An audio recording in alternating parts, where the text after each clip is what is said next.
안녕하세요. 저는 30대 평범한 직장인입니다. 얼마 전까지 몸이 좋지 않아 휴직을 했다가 복직을 하게 되었는데요. 휴직을 하는 동안에 있었던 일들이 생각이 나 여기에 사연을 보내게 되었습니다. 저희 부모님께서는 해외에서 거주를 하셨는데 초등학교 때 해외로 나갔다가 대학 때 국내로 들어와 생활을 했습니다. 아무래도 해외에 가족들이 있다 보니 홀로 지내면서 외로움도 많이 느꼈었고 사람에 대한 정을 그리워했었는데요.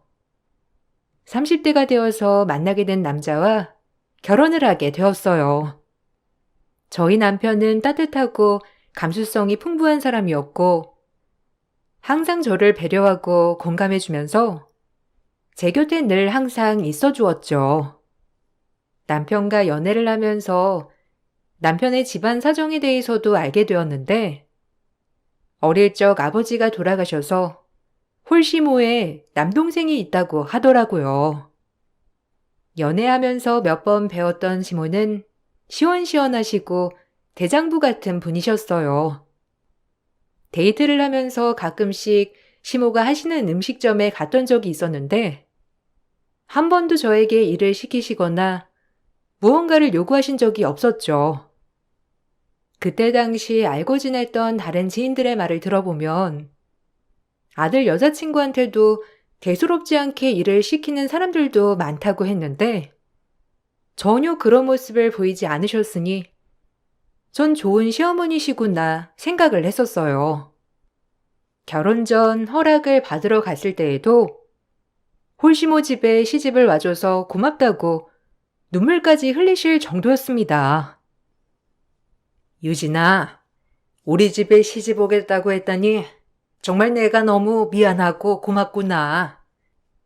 한소리 말로는 결혼식도 우리끼리 작게 하자고 했던데 다 우리 생각해서 결정한 일이니? 친정 부모님께서는 그래도 결혼식 올리는 걸 원하셨을 텐데 아쉽지 않겠어? 그래도 결혼식 올리면서 웨딩드레스도 입어보는 게 여자들이라면 로망 아니겠니? 우리는 괜찮으니까 너희 하고 싶은 대로 하렴. 아니에요, 어머님. 어차피 결혼식 올리려고 해도 저희는 여기에 친척들도 안 계시고 부모님만 오시게 될 텐데 굳이 크게 결혼식 올릴 필요는 없을 것 같아요. 저희끼리 간단하게 식사하고 혼인신고 하려고요. 한솔 씨도 그렇게 하는 게 좋을 것 같다고 하고 저도 그렇게 하는 게 좋을 것 같아요. 어머님 걱정하지 않으셔도 괜찮아요. 어머님 제가 부족한 부분이 있겠지만 예쁘게 봐주세요. 아유, 내가 예쁘게 보고 자시고 할 게 뭐가 있겠니? 너희들만 잘 살면 되지. 솔직히 홀시모라 우리 집에 시집 올 사람이 있을까 나는 내심 걱정했었는데 그래도 이렇게 좋은 며느리가 들어온다고 하니 나는 다른 거 바랄 거 없이 기쁘구나. 신혼집은 어떻게 하기로 했니? 그래도 신혼집 구하는 게 쉽지 않을 텐데 뭐 필요한 게 있으면 언제든지 편하게 말하렴. 괜찮아요, 어머님. 우선 한솔 씨 지금 지내고 있는 곳에서 신혼생활 하기로 했어요. 내년이나 내후년쯤에는 이사를 가려고요. 아직은 특별하게 필요한 건 없을 것 같아요. 지금 쓰고 있는 것들로도 충분해서 새로 사지는 않으려고요. 그러니 걱정하지 마세요. 한솔 씨랑 열심히 잘 살게요, 어머님. 걱정하지 마시고 잘 지켜봐 주세요. 결혼하고서도 자주 찾아뵐게요. 너희만 잘 살면 나는 아무 걱정 없어. 나는 신경 안 써도 된단다.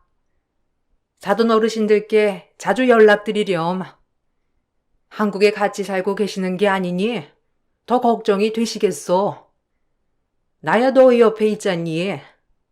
그래서 보려면 자주 볼 수 있겠지만 사돈 어르신들은 그러신 게 아니니 궁금하고 보고 싶으실 거야.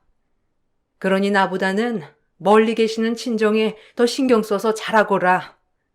나야 한 소리가 챙기면 되고 둘째도 있으니 걱정하지 말고. 시모는 결혼을 할 때도 당신보다는 친정부모님을 더 걱정하셨는데 아무래도 멀리 타국에 계시니 딸이 결혼해도 와보지 못하고 궁금해 하실 거라며 더 자주 연락하라고 말을 하시곤 했어요. 그 말을 들으며 전 시모에 대해서 존경심도 생겼습니다. 시모뿐만 아니라 시동생도 저를 무척이나 좋아했고 저 역시 환영받으면서 결혼을 하는 기분이었죠. 그렇지만 결혼을 하고 나서 시모의 태도는 180도 달라졌습니다. 우리만 잘 살면 된다고 했던 시모는 매 주말마다 저희를 불렀고 하루는 시댁에서 꼭 잠을 자고 와야 했어요. 잠자리가 바뀌면 불면증이 생기는 저로서는 너무나 힘든 시간들이었죠. 며느라, 이번 주말에는 집에 와서 김치나 좀 해먹자. 보쌈 먹어봤지? 수육 삶아서 새로 담근 김치 해먹으면 얼마나 맛있니? 우리 애들이 그거 엄청 좋아하거든. 이번에는 같이 수육 삶아서 보쌈 해 먹자. 알았지? 김치 재료는 내가 싹 다 준비할 테니까 네가 수육 삶을 고기만 사오면 되겠구나. 김치 담가야 하니까 그냥 막 입어도 되는 옷 입고 오고. 아, 아니다. 그냥 내 옷 입으면 되겠네. 아, 어머님, 저 이번 주에는 못 갈 것 같아요. 요즘 통 잠을 못 자가지고 제가 너무 피곤해서요. 이번 주는 집에서 좀 쉬어야 할 것 같아요. 그냥 남편만 시댁에 보낼게요. 남편한테 수육할 고기 사서 가라고 할 테니 어머님 저는 이번 주 쉴게요. 김치는 어머님 혼자 담그시기 그러실 테니까 남편이랑 도련님이랑 같이 하세요. 저희는 김치 안 주셔도 되니 어머님 드실 것만 담그시면 될 것 같아요. 예, 우리 집에서 쉬면 되지. 뭐가 문제니? 왜? 김치 담그기 싫어서 그래? 아이고, 너도 이제 김장하는 거 싫다, 이거니? 예, 내가 무슨 100포기, 200포기를 한다디? 그냥 우리끼리 먹을 것만 소박하게 담그겠다고 하는 건데, 그럼 김장하는 건 하지 말고 와서 수육 먹고 자고 가. 우리 집에서 놀다가 쉬면 되는 걸. 왜? 이제 우리 집 불편해서 그러니? 그래도 이렇게 자주 봐야 친해지고 편해지는 거야. 네가 자주 안 오니까 불편해서 그런 거지. 어머님, 저희 결혼하고 매주 시댁 가서 자고 오잖아요. 이것보다 더 어떻게 자주 봐요. 사실 저 잠자리가 바뀌면 잠을 못 자서 그래요. 잠 못 자면 일하는데도 지장 있고 피곤해서 아프기도 해서요. 저 말고 남편만 가라고 할 테니까 어머님 남편이랑 같이 김장하시고 수육도 드세요. 병원에서도 면역력 많이 떨어진 것 같다고 푹 쉬라고 해서 저는 이번 주 집에서 좀 쉬어야 할 것 같아요. 아니, 우리 집에 오면 못 쉬는 거니? 너 무슨 말을 그렇게 서운하게 해? 그냥 집에 와서 아무것도 안 하고 앉아 있으라니까. 내가 김장하라고 시키는 것도 아니고 가만히 있으라고 하는데도 못 오겠다고 하는 거야? 너 정말 너무한 거 아니니? 내가 이렇게 노력하면서 친해지려고 하면 너도 그만큼 노력해야 하는 거지. 아무튼 알겠다. 그냥 너는 오지 말거라. 결혼하고 나서 매주 시모는 이런저런 핑계로 저희를 불렀어요. 처음에는 시모가 친해지려고 많이 노력하는 것 같아서 저도 매주 시댁에 갔지만 가서도 쉬지 못하고 계속 이것저것 도와드리다 보니 제 몸은 일주일 내내 일을 하게 되면서 피로가 쌓이게 되었죠. 결국 몇 달 동안 매주 시댁에 가면서 한 번을 쉬지 못하자 탈이 났어요. 시모에게 가지 못하겠다고 말을 하자 시모는 무척이나 서운해하셨고 그 뒤로 저와 남편의 전화조차 받으시지 않으셨죠. 머리를 싸매고 누웠다는 도련님의 전화에 저와 남편은 결국 시댁이 가게 되었고 이런 일들이 반복해 일어나게 되었습니다. 남편의 말에도 시모는 그러겠다며 하다가도 주말이 다가올 때면 이런저런 일로 저희를 불러내곤 하셨고 그러면서 저와 남편은 시댁에 매주 가는 걸로 다투게 되었습니다. 어머님, 정말 너무하신 거 아니야? 내가 아예 안 가겠다고 하는 것도 아니고 매주 시댁에 가는 게 힘들다고 한 건데 그렇게 말씀드릴 때마다 서운하신다면서 전화도 안 받으시고 울면서 누워 계시니 도련님이고 당신이고 발만 동동 구르고 있고 난 죄책감 들어서 못 살겠어. 언제까지 이렇게 가야 하는 건데? 나도 일주일 내내 일해서 피곤한데 주말까지 쉬지 못하고 밖에 있으니 너무 피곤해 죽겠어. 잠도 제대로 못 자고 있는 거 당신도 알잖아. 알아. 미안해. 근데 엄마가 좀 우울증이 있으신가 봐. 괜찮으실 줄 알았는데 막상 내가 결혼하고 보니까 생각보다 많이 힘들어 하셔. 나도 걱정이야. 엄마한테 나도 여러 번 말을 했거든. 엄마도 머리로는 이해를 하시는데 그래도 주말마다 보고 싶으신가 봐. 당신도 결혼했으니까 가족이라 생각하셔서 그러는 거야. 조금만 더 참아주면 안 될까? 이것도 다 한때야. 좀 지나면 엄마 일도 하시고 그러시느라 우리 신경도 안 써. 얼마나 참아야 하는데? 그럼 나는 계속 이렇게 잠도 못 자고 피곤한 상태로 생활해야 돼? 가서 솔직히 편히 쉬는 것도 아니고 가게 음식 준비하는 거 곁에서 도와드려야 하고 내가 조금이라도 앉아 있으려고 하면 자꾸 부르시잖아. 거기다가 방에 들어가서 누워있으라고 해도 자꾸 부르시고 나 쉬게 해주신다고 하시면서도 결국에는 못 쉬고 내가 다 도와드려야 하고 근데 당신은 또 방에 들어가서 누워있고 낮잠 자고 이게 뭐 하는 거야? 엄마가 내가 힘든 일 한다고 생각하셔서 그래. 당신은 그래도 앉아서 사무 업무 보는 거지만 나는 현장에서 일하는 거라서 엄마가 더 힘들다 생각하시나 봐. 거기다가 당신 우리 집에서 잠 제대로 못 자는 것도 자주 안 와서 그렇다고 생각하셔가지고 더 그러시는 거야. 미안한데 조금만 이해해줘. 엄마가 옛날 사람이라서 조금 고지식한 면이 있어. 나랑 동생이 많이 노력하고 있으니까 당신이 조금만 더 참아줘. 아, 우리 엄마 아빠도 옛날 분이셔. 나이로 따지면 우리 아빠가 어머님보다 더 나이가 많으신데 그렇게 생각하시는 거 한 번도 본 적 없는데 무슨 소리야.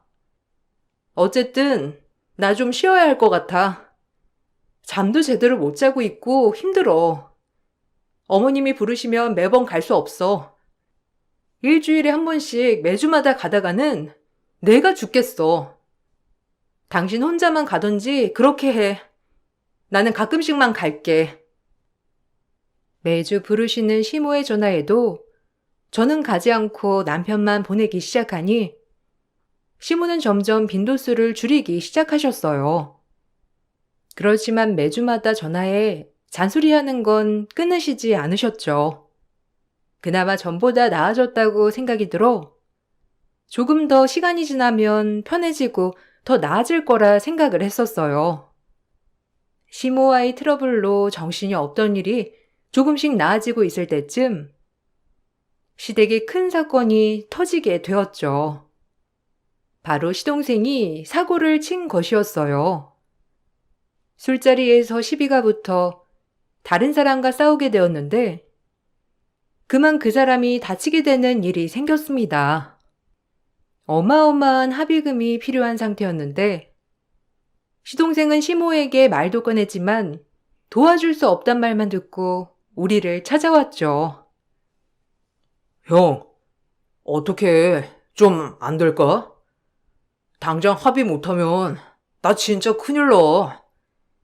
지금 회사에서도 모르고 있는데 벌금이라도 내면 나 회사 잘릴지도 모르는데 형 한 번만 도와주면 안 될까? 아, 그게 내가 그러려고 그런 게 아니라 갑자기 술 마시다가 시비가 붙어서 그런 거야. 형, 조금만 도와줘. 내가 나중에 어떻게든 갚을게. 합의금 안 주면 절대 합의 못 해준다고 하는데 어떡해? 아니, 너는 진짜 제정신이야? 우리 형편에 무슨 수천만 원 합의금을 줘. 그렇게 못해. 그냥 처벌받아. 엄마한테도 물어봤다며. 근데 돈 못 마련해 준다고 하신 거 아니야? 근데 왜 여기 와서 부탁을 해? 우리는 무슨 여유가 있어? 우리도 못 해줘. 그러니까 왜 밖에서 그런 사고를 쳐가지고 지금 이 난리야? 그렇게까지 해줄 것도 없으니까 가서 합의금 좀 낮춰달라고 사정을 하던지 알아서 해. 아, 형수님, 어떻게 안 될까요?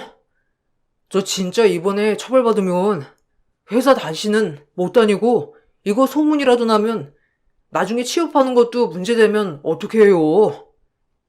형수님, 한 번만 도와주세요. 제가 진짜 앞으로 정신 차려서 열심히 일해가지고 다 갚을게요. 형수님한테 다 갚을 테니까 한 번만 도와주시면 안 될까요? 아무리 합의하려고 해도 합의금 요구하는 대로 안 주면 안 해준다고 해요. 아, 너 진짜? 여보, 얘가 이렇게 사정하는데 우리 한 번만 도와주면 어때? 우리 내년에 이사 가려고 모아뒀던 돈 있잖아. 그리고 당신도 도와줄 수 있고 한 번만 도와주면 안 될까? 내가 앞으로 돈 갚는 건 꼬박꼬박 받을게. 그러니까 한 번만 도와주자. 얘 진짜 이번에 처벌받으면 정말 회사 다니는 것도 어렵고 나중에 힘들어질 수도 있어. 내가 보기에도 힘들 것 같은데 한 번만 도와주자. 뭐? 그 돈을 지금 깨자고? 우리 내년에 이사 가려고 모아둔 거잖아. 그거 그냥 깨버리면 내년에 필요한 것도 못 사고. 꼭 그렇게 해야 돼? 당신은 따로 모아둔 거 없어? 난 그 돈 깨고 싶지 않은데. 도련님은 모아둔 돈은 없으신 거예요? 저희가 무작정 도와드릴 순 없어요.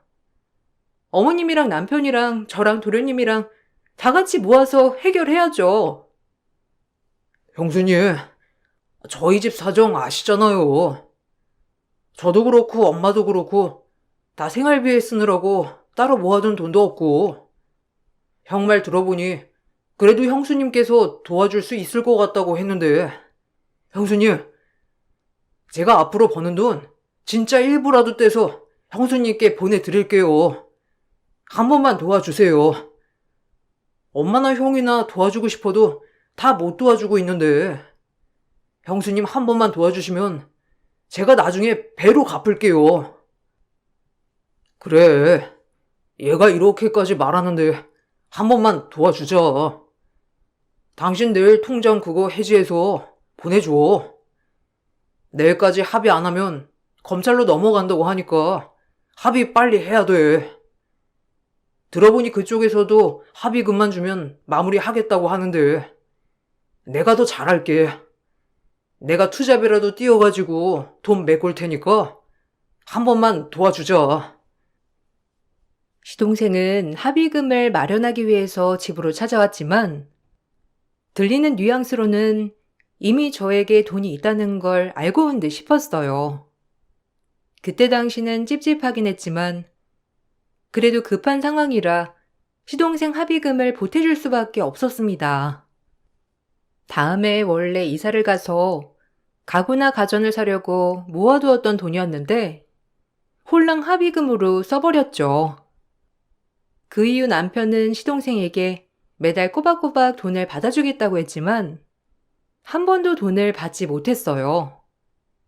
남편 말로는 시동생 월급이 많지 않아서 그렇다고 했지만 제가 보기에는 매일 술 마시러 나가고 비싼 물건들을 사는 시동생에게 말도 못 꺼내는 듯 싶었죠. 이런저런 스트레스들이 쌓여가면서 저는 결혼 1년 만에 심한 스트레스로 몸이 아프게 되었고 다니던 회사를 휴직하게 되었어요. 그런데 휴직을 하고 나니 시모는 매일 전화와 식당 일을 도우라며 강요하기도 했습니다. 오늘은 몸이 좀 어떠니? 그래도 그렇게 몸이 안 좋을 때는 집에서 누워있는 것보다는 밖에 나와서 몸을 좀 움직여야 건강해지는 거야. 네가 하도 운동도 안 하고 집에만 누워있으니까 몸이 나빠지는 거지. 오늘 식당에 와서 일 좀 해라. 와서 할 일 그렇게 많진 않으니까 운동한다 생각하고 와서 일 좀 해. 그래야 네 남편도 맘 편히 밖에서 일할 거 아니니? 네가 집에서 누워있으면 한솔이가 마음이 편하겠어? 어머님, 저도 가서 도와드리고 싶은데 제가 정말 몸이 안 좋아요. 병원에서도 당분간 운동도 하지 말고 푹 쉬어야 한다고 했는데 어떻게 가서 일을 도와드려요. 다음에 몸 정말 좋아지면 가서 도와드릴게요. 근데 지금은 갈 수가 없어요. 남편도 제가 밖에서 일한다고 하면 좋아하지 않을 거예요. 밖에 나갔다가 몸이 더 안 좋아질 수 있으니 집에서 쉬는 게 나을 것 같아요. 어머님 말씀 어떤 뜻인지 충분히 알지만 지금은 밖에 가는 게 무리인 것 같아요. 무리가 어디 있니? 그냥 네 생각이 그러니까 그런 거지. 솔직히 아픈 것도 정신력으로 버텨야 이길 수 있는 거야. 네가 정신력이 약하니까 자꾸만 집에 가서 눕고 싶고 쉬고 싶고 그런 거 아니겠니? 그러지 말고 아프더라도 밖에 나와서 움직여. 밖에서 힘들게 운동하라는 게 아니라 가게 나와서 서빙도 하고 그러다 보면 자연스럽게 운동도 되고 몸이 나아지는 거야. 어머님, 제 상태가 그렇게 좋은 게 아니에요. 가서 도움도 안 되고 솔직히 일도 지금 하나도 못해요, 어머님. 걱정하시는 건 감사하지만 나중에 좋아지면 갈게요. 그리고 집에서도 계속 누워있는 게 아니라 집안일도 계속 해야 하고 휴직하고 있어도 일은 어느 정도 마무리해야 해서 집에서 마무리하고 있어요. 저도 운동도 하고 싶고 그런데 몸이 맘 같지 않아서 안 될 것 같아요. 아휴, 넌 네 남편 걱정도 안 하니? 네가 아프다고 그렇게 골골대니까 우리 아들이 얼마나 속상하겠어? 그리고 아들 혼자 벌어서 살림 꾸리려고 하면 걔가 얼마나 힘들겠니? 그래도 네가 밖에 나와서 조금이라도 일하면 돈도 벌 수 있고 좋지 않아?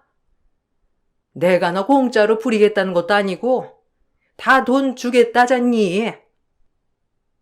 휴직을 하고 난 후 시모는 마치 저를 남편 돈을 흥청망청 쓰는 사람으로 취급을 했고 몸이 아프다고 했음에도 밖에 나가서 아르바이트라도 했으면 좋겠다며 말을 하시기도 했죠. 매일 시모의 가게를 도우라고 연락이 오니 전 계속해서 스트레스를 받게 되었어요. 남편에게 중재를 요구했지만 남편은 시모가 안타까워서 그런 거라며 중재할 생각도 하지 않았고 거기다가 남편 역시 시모의 의견에 동조하는 듯 했어요. 당신 어머님이 자꾸 나한테 가게 나와서 일하라고 한 거 알고 있어? 나 지금 몸 상태 좋은 것도 아닌데 매번 나와서 일하라고 하시니 정말 답답해. 나 지금 밖에서 일할 상황도 아니고 몸 상태도 나빠질 수 있다는 거 당신도 알잖아. 근데 그거 알면서도 왜 아무 중재도 안 해주는 거야? 내가 저번에 어머님한테 내 상태 제대로 말해달라고 하지 않았어? 근데 어머님은 왜 매일 전화와서 가게를 도우라고 하시는 건데? 말했어. 근데 말해도 엄마 입장에서는 그냥 참을 수 있다고 생각하시는 거지. 그리고 엄마 입장도 이해 좀 해줘. 솔직히 당신은 일 안 하고 집에만 있고 나는 밖에서 일만 하고 있고 그러면 엄마 입장에서는 조금 얄미울 수도 있잖아. 당신 아프다면서 집안일 제대로 하는 것도 아니고 내가 집에 와서 알아서 밥 차려 먹고 그러면 엄마가 그거 알고서는 더 뭐라고 하시는 거지. 아니, 내가 집안일을 안 해?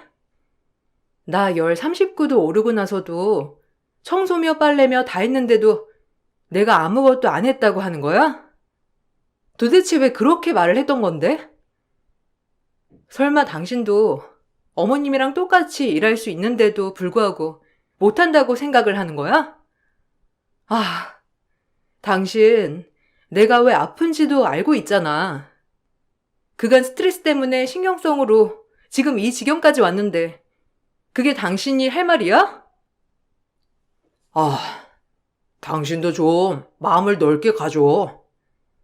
당신이 너무 예민해서 그런 거라 생각은 안 해? 솔직히 가족들 일로 이 정도 스트레스 안 받는 사람이 어디 있다고 그래. 당신이 너무 예민하고 그러니까 조금만 이라도 스트레스 심하게 받는 거잖아. 좀 마음을 편하게 가지라고. 내 주변에도 진짜 죽을 것 같이 힘든 사람들이 있는데 다 일하고 다녀. 밖에서 일하면서 아무렇지 않게 다니는데 당신은 조금 힘들다고 일 그만두고 집에 있는 거잖아. 아니야? 뭐? 당신 어떻게 그렇게 말할 수 있어? 내가 왜 힘든지 알면서 당신이 어떻게 그렇게 말을 해? 나 이렇게는 진짜 더 이상 못 참아. 다른 사람들한테 지금까지 일들 다 얘기하고 그만하고 싶어. 당신이 어떻게 내 편 한 번을 안 들어주고 어머님 편만 들어줄 수 있냐고. 가서 내 상황 다 얘기해. 아니면 내가 가서 어머님한테 지금까지 상황 다 얘기할 테니까. 알았어. 진정해. 나도 그냥 화나서 그렇게 얘기한 것뿐이야.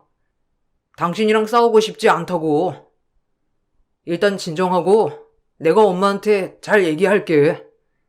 가게로 부르지 말라고 얘기할 테니까 당신 좀 진정하고 있어. 알았지? 남편은 왜 그렇게 스트레스를 많이 받는지 모두 알고 있었지만 한 번도 시댁에 제대로 된 얘기를 하지 않는 듯 했어요. 저는 그런 남편에게 크게 실망을 했고 큰 싸움 이후 남편은 저에게 미안하다며 조금만 참아달라는 얘기를 했어요. 그 이후로 시모는 가게로 오라는 전화를 하지 않았고 저는 남편이 알아서 중재를 잘했구나 생각을 했습니다. 그렇게 몇 개월이 더 흘러 저는 오랜만에 동창회에 가게 되었어요. 결혼을 하고 나서 정신없이 지내느라 동창회가 있어도 참석을 하지 못했었는데 휴직을 하고 있기도 하고 오랜만에 친구들을 보고 싶어서 동창회에 참석하게 되었습니다. 오랜만에 지인들을 만나서 얘기를 나누다 보니 시간 가는 줄 모르고 있었고 나중에 부재중 전화가 떠 있어 보니 시모가 여러 번 전화를 했더라고요. 다시 전화를 했지만 받지 않자 전 그래도 시모 가게에 매상을 올려드릴까 싶어 시모의 가게로 가게 되었습니다. 그런데 가게에 도착을 하자마자 시모는 저를 보고는 장부를 들고 제 머리를 내려치셨어요. 아니, 너는 도대체 제정신 있냐? 네 남편이 몸 부셔져라 버는 돈으로 이렇게 밖에서 쳐놀고 다니는 거냐? 이게 도대체 뭐 하는 거야? 아주 그냥 살판 났다, 살판 났어.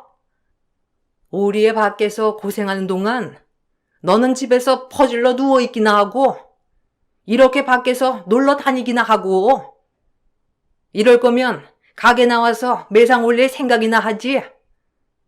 그것도 싫어가지고 남편한테 화나 내고 말이야. 내가 며느리를 잘못 들였지. 아니, 이게 뭐하는... 지금 제 머리 치신 거예요? 저 진짜 오랜만에 나온 거고 이렇게 나와서 쓰는 돈 남편 돈으로 써본 적 한 번도 없어요. 지금 무슨 소리를 하시는 건지 모르겠는데 왜 저한테 그렇게 화를 내시는 거예요? 저 남편 돈 밖에서 쓰고 다닌 적 없습니다. 그리고 제가 왜 이렇게 혼나야 하는지 이해가 안 되네요. 남편이 얘기 드린 거 없는 거예요? 도대체 이게 뭐 하는 짓입니까? 무슨 얘기를 들어? 집도 절도 없는 애. 그래도 결혼하겠다고 하기에 내가 받아줬더니만 결혼한 지 얼마나 됐다고 일도 그만두고 너네 그렇게 해서 어떻게 이사 가려고 그러니? 평생 그 좁은 집에서 살 거야? 그러다가 돈 없으면 나한테 돈 달라고 할 거니? 남편이 밖에서 뼈 빠지기 일하면 네가 그걸 보고서는 열심히 내조할 생각을 해야지. 도대체 너는 뭐 하는 거야? 아니, 사장님, 지금 뭐 하시는 거예요? 유진아, 너희 시어머니이신 거야? 아니, 사장님, 여기 건물 유진이 어머니 건물이잖아요. 여기 월세 다 유진이가 관리하고 있을 건데 왜 아무것도 안 가지고 왔다고 하시는 거예요? 유진아, 이게 뭐야? 너 그래서 스트레스 받아서 일 그만둔 거였어? 이런 것 때문에 스트레스 받아서 일 그만둔 거였냐고. 지금 무슨 헛소리를 하시는 거예요? 여기 건물주 외국에 살아서 얼굴 한번 본 적도 없는데. 아니 그럼 여기 건물주가 유진이 너네 부모님이라는 거야? 너 지금까지 그거 다 속이고 결혼한 거니? 아 참, 너 진짜 대단한 애구나. 어떻게 그런 중요한 걸 속이고 결혼할 수 있어? 아니 이게 뭐 하는 짓이야? 그래 놓고서는 월세는 다 받고 살았던 거야? 그건 차차 밝혀지겠죠. 더 이상 저도 못 참겠습니다. 이 건물 저희 엄마 거라는 거 속인 적 없고요. 남편은 모든 사실 다 알고 있었어요. 당신한테 말을 안 했던 건 제가 아니고 당신 아들이고요. 그렇게 말하지 말라고 부탁해서 제가 말을 안 했던 건데 끝까지 말을 안 했나 보네요. 저 더 이상 이렇게 살 수 없을 것 같네요, 아줌마. 그렇게 집도 절도 안 한 며느리 보기 싫으시다면 제가 그만하겠습니다. 사실 전 여유로운 집안에서 자랐습니다. 그러다 보니 국내에 들어왔을 때에도 저는 부족함 없이 학교를 다닐 수 있었죠. 모든 사실을 남편은 알고 있었지만 결혼하기 전 남편은 저에게 신신당부를 했던 것이 있었어요. 바로 저희 집이 여유롭다는 사실을 시모에게 알리지 않아줬으면 좋겠다는 것이었죠. 어릴 적부터 안 해본 일이 없이 다 해봤던 시모는 어렵게 두 형제를 키웠고 여유롭진 않지만 가게를 운영하고 있다는 사실에 자부심을 갖고 있던 분이시라고 했어요.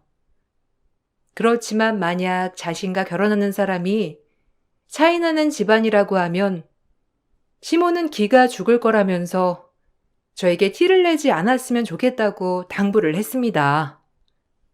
처음에는 굳이 말하지 않아도 되니 좋다고 했지만 점점 시간이 지날수록 시모가 무시하고 어떻게 알았는지 시동생은 매번 돈을 빌려달라며 전화가 오는 통에 과도한 스트레스를 받게 된 것이었고 그로 인해 마음의 병이 생긴 상황이었어요. 이걸 모두 알고 있음에도 불구하고 남편은 아무런 중재도 하지 않았죠. 전 남편에게 이혼을 요구했고 거기에 당시 가게 CCTV, 동장들의 증언으로 출동한 경찰에게 시모의 만행을 신고까지 했어요. 그렇지만 남편은 자신의 상황을 전혀 이해하지 못하더라고요. 나 당신이랑 못 살겠어. 지금 이게 뭐야? 시동생은 어떻게 알았는지 매번 나한테 전화와서 돈 빌려달라고 하고 우리 건물에 자기 창업하면 안 되냐고 하고 당신이 시동생한테 말한 거야? 그리고 어머님은 맨날 나 무시하고 이번에 무슨 일 있었는지 알기나 해? 동창들 잔뜩 있는 그 집에서 내 머리를 장부로 내려치셨어. 내가 이렇게 하면서도 당신이랑 살아야 하는 이유가 도대체 뭔데? 아, 그러니까 엄마가 좀 가게 나오라고 하면 몇 번이라도 가주지 그랬어. 당신이 하도 말도 안 듣고 그러니까 엄마가 화나서 그런 거잖아. 엄마가 미안하대. 당신한테 그렇게 한 거 미안한데 너무 미안해서 전화도 못 하겠다고 하더라. 노인네가 그래도 미안하다고 하는데 한 번만 용서해줘. 그리고 동생도 도움받을 곳 없으니까 그런 거야.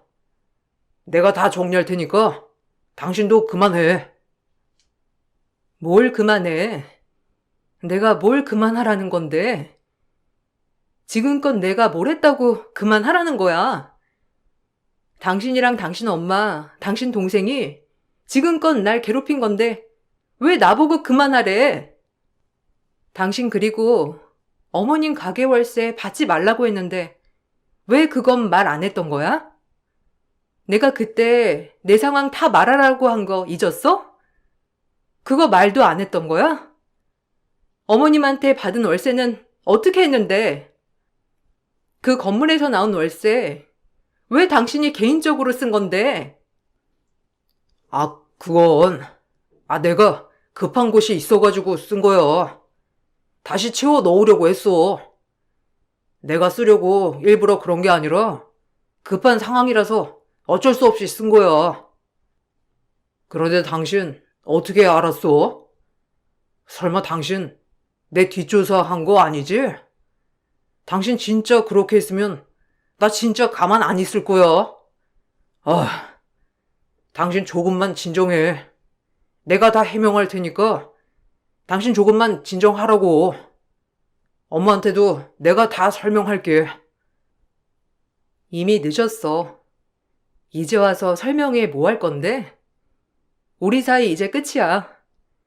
당신이랑 나랑 무슨 신뢰가 있고 믿음이 있니? 그리고 당신 시댁에서 나한테 한 것만 해도 내가 버틸 수나 있겠어? 이제 진짜 끝이야. 더 이상 당신이랑 할 말도 없고 뭐라고 해야 할지도 모르겠어. 당장 이혼해. 남편은 이혼을 요구해도 절대 그럴 수 없다며 말을 했어요. 사실 중간에 크게 싸웠을 때 전 시모에게 건물 관리를 제가 하고 있으며 남들 월급보다 더 많이 벌어오고 있음을 말해달라고 했었죠. 그렇지만 남편은 어쩐 일인지 시모에게 그 사실을 말하지 않는 듯 했고 거기다가 제가 아프면서 건물 관리를 제대로 하지 못하자 자신이 통장 관리를 해주겠다며 가지고 간 뒤 모든 돈들을 뒤로 빼돌려 쓰고 있었습니다. 이 사실을 알고서도 전 넘어가려고 했지만 시모의 행동, 남편의 방관을 더 이상 참을 수 없다 생각이 들었고 그렇게 전 남편에게 이혼 소송을 했습니다. 시모의 부당 대우로 인한 이혼 청구를 진행했고 거기다가 재산 분할에서도 남편에게 분할해줄 재산이 없다 주장했습니다. 당연히 남편은 자신이 건물을 관리했으니 자신의 몫이 있다고 주장했지만 오히려 남편은 건물 관리를 제대로 하지 않았고 그로 인해 입주자들이 여러 번의 항의를 해왔었다는 점, 월세를 모두 받아 개인적으로 사용했다는 점으로 남편은 재산 분할을 받지 못하게 되었어요. 거기다가 남편은 유책 사유가 있어 저에게 위자료를 지불하게 되었습니다. 거기다가 시모의 만행 또한 일방적으로 무력을 가한 점이 인정되어 처벌을 받게 되었고 그날의 사건은 동네방네 소문이 나면서 동네 장사를 하셨기 때문에 그때 이후로 손님 발길도 뚝 끊겼다고 해요. 저는 그렇게 남편과 헤어지게 되었는데 헤어지는 과정에서 시모는 저에게 미안하다며 연락을 해왔지만 그것이 진심이 아니라는 것을 전 알았어요.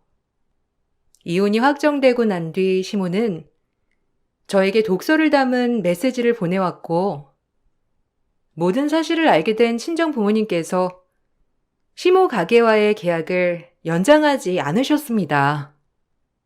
그렇게 시모 가게는 문을 닫게 되었고 듣고 보니 아직도 사고치는 시동생 뒤처리와 시모까지 감당하느라 남편은 투잡까지 뛰면서 고생하고 있다고 하더라고요. 벌써 남편과 관계를 정리한 지 몇 개월이 지났는데 지금은 어느 정도 몸이 많이 회복되어서 다시 일을 시작하려고 복직을 준비하고 있답니다. 이번에 친정에서도 해외 생활을 정리하고 들어오신다고 하니 이제는 외로움 없이 잘 지낼 수 있을 것 같네요. 제 긴 사연을 들어주셔서 감사합니다. 여러분들도 항상 행복하고 든든한 사람들과 함께 하시길 바랄게요. 안녕하세요. 저는 30대 여자입니다. 지금도 너무 큰 충격을 받아 눈앞에 펼쳐진 현실이 사실이 맞는지 믿기가 어려울 정도로 전혀 상상하지도 못했던 사건들이 일어나 사연을 신청하게 되었습니다. 그리고 이 문제로 남편과도 이혼까지 이어졌는데 문제의 시작이 저 때문이었다는 남편의 무책임한 말에 더는 사람도 아닌 것 같아 이혼을 결정했습니다. 결혼 전에는 몰랐던 시모의 성격을 뒤늦게 알게 됐을 때 제가 할 수 있는 건 남편을 의지하는 것밖에 없었어요. 결혼을 하자마자 임신이 되었던 터라 남편의 도움이 많이 필요했었죠.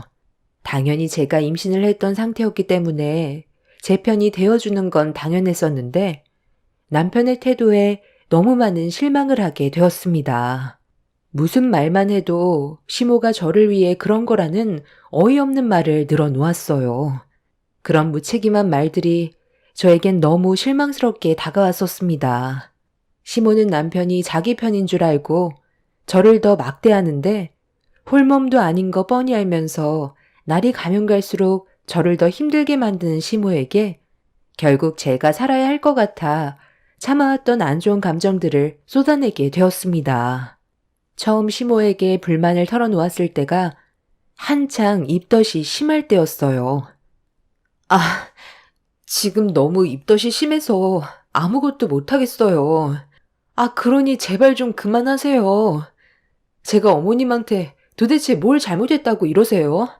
시키는 거 묵묵히 해왔고 그동안 불평불만 한 번도 없었잖아요. 저 지금 임신했어요.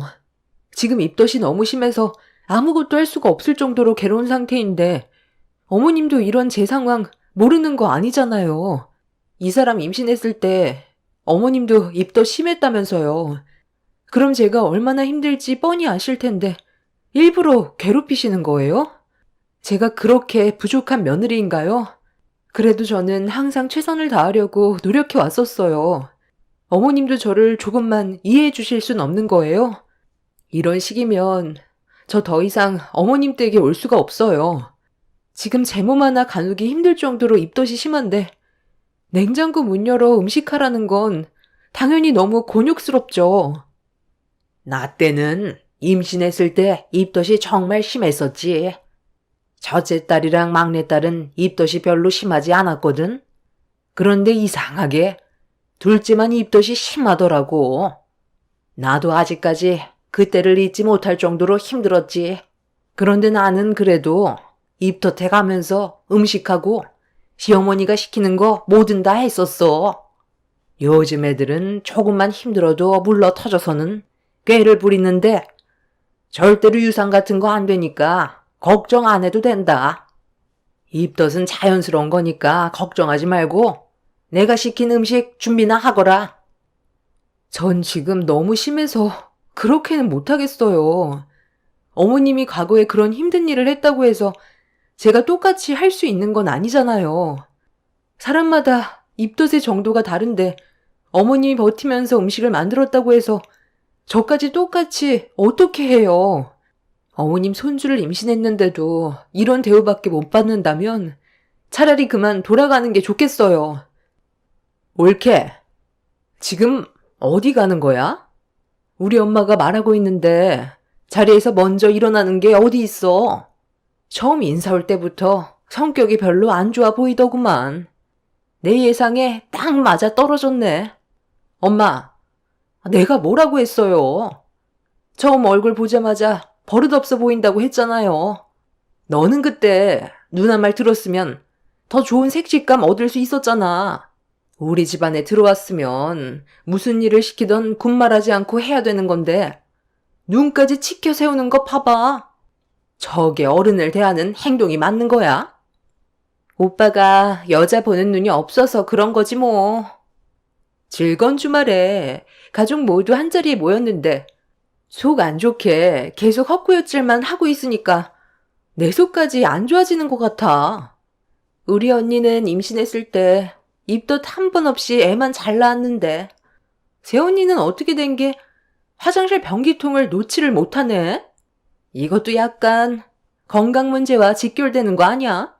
새언니 딱 보면 삐쩍 말라서 툭 치면 어디 한 군데 부러질 것처럼 되게 약골이잖아. 내가 오빠였으면 절대 새언니 같은 여자 선택하지 않았을 텐데. 임신까지 해버려서 이제 반품도 못하겠다. 엄마, 우리 그냥 새언니 돌려보내고 우리끼리 음식 시켜 먹어요. 그게 제일 편하겠어. 옆에서 입덧하는데 나까지 속이 울렁거려서 너무 힘들다니까요. 차라리 옆에 없는 게 좋지. 새언니가 음식을 그렇게 잘하는 편도 아니잖아요. 당신은 그 입덧 좀 참으면 안 돼? 자주 오는 것도 아니고 오래간만에 부모님 집에 왔는데 임신했다고 알아주기라도 해달라는 거야? 집에서는 별로 하지도 않던 입덧을 왜 우리 부모님 집에선 쉬지 않고 하는 건데? 당신 지금 하는 행동을 보잖아? 꼭 음식하기 싫어서 일부러 꾀부리는 사람처럼 보인다고. 아, 제발 적당히 좀 해. 됐다. 제가 왜 저렇게까지 하겠니? 임신까지 했는데 알아주지 않으니까 서운해서 저러는 거지. 그래도 우리 집안에 아이를 가졌는데 자기가 생각했던 것보다 대우를 못 받고 있으니 얼마나 기분이 안 좋겠어. 그래서 내가 너한테 처음에 뭐라고 그랬니? 내 아들을 선택한 건 좋지만 결혼 생활이 힘들어질 수 있다고 했잖아. 나는 너를 며느리로서 만족을 못해서 처음부터 결혼을 허락하지도 않았었지만 네가 내 아들과 잘 살아보겠다며 노력한다고 했으니 이 정도는 당연히 감수해야 되는 거 아니니? 처음 했던 말과 다르게 입덧 좀 한다고 내가 시키는 걸 하지 않고 이대로 집으로 돌아간다면 집안 분열만 생기는 건데 잘 생각해라. 시댁 식구들은 그렇다 쳐도 남편이 저에게 뱉은 막말은 저에게 너무 큰 상처로 다가왔어요. 그리고 제가 노력한 거에 비해 돌아오는 건 아무것도 없어서 이미 분열이 시작이 됐다고 생각했었기 때문에 더 이상 시댁에 발을 들이고 싶지 않았고 차라리 시댁 식구들 얼굴 안 보고 사는 게 속 편할 것 같았어요. 시부는 시모 눈치만 보면서 옆에서 한마디도 못하는데 정말 너무하다 싶었습니다. 그래도 집안의 제일 큰 어른이면 가족들이 저를 대하는 행동들이 지나치다 싶을 때 한마디 정도 해주고 바로잡아줄 수 있는 건데 시부는 자리만 지킬 뿐 단 한마디도 꺼내지 않았습니다. 이런 상황에서 제가 더 이상 시댁에 발붙일 이유가 없어 보여 조금의 미련도 없이 시댁을 뛰쳐나왔어요. 그리고 곧장 집으로 향했었는데 충격적인 건 임신한 저를 혼자 보낸 남편이 너무 미웠어요.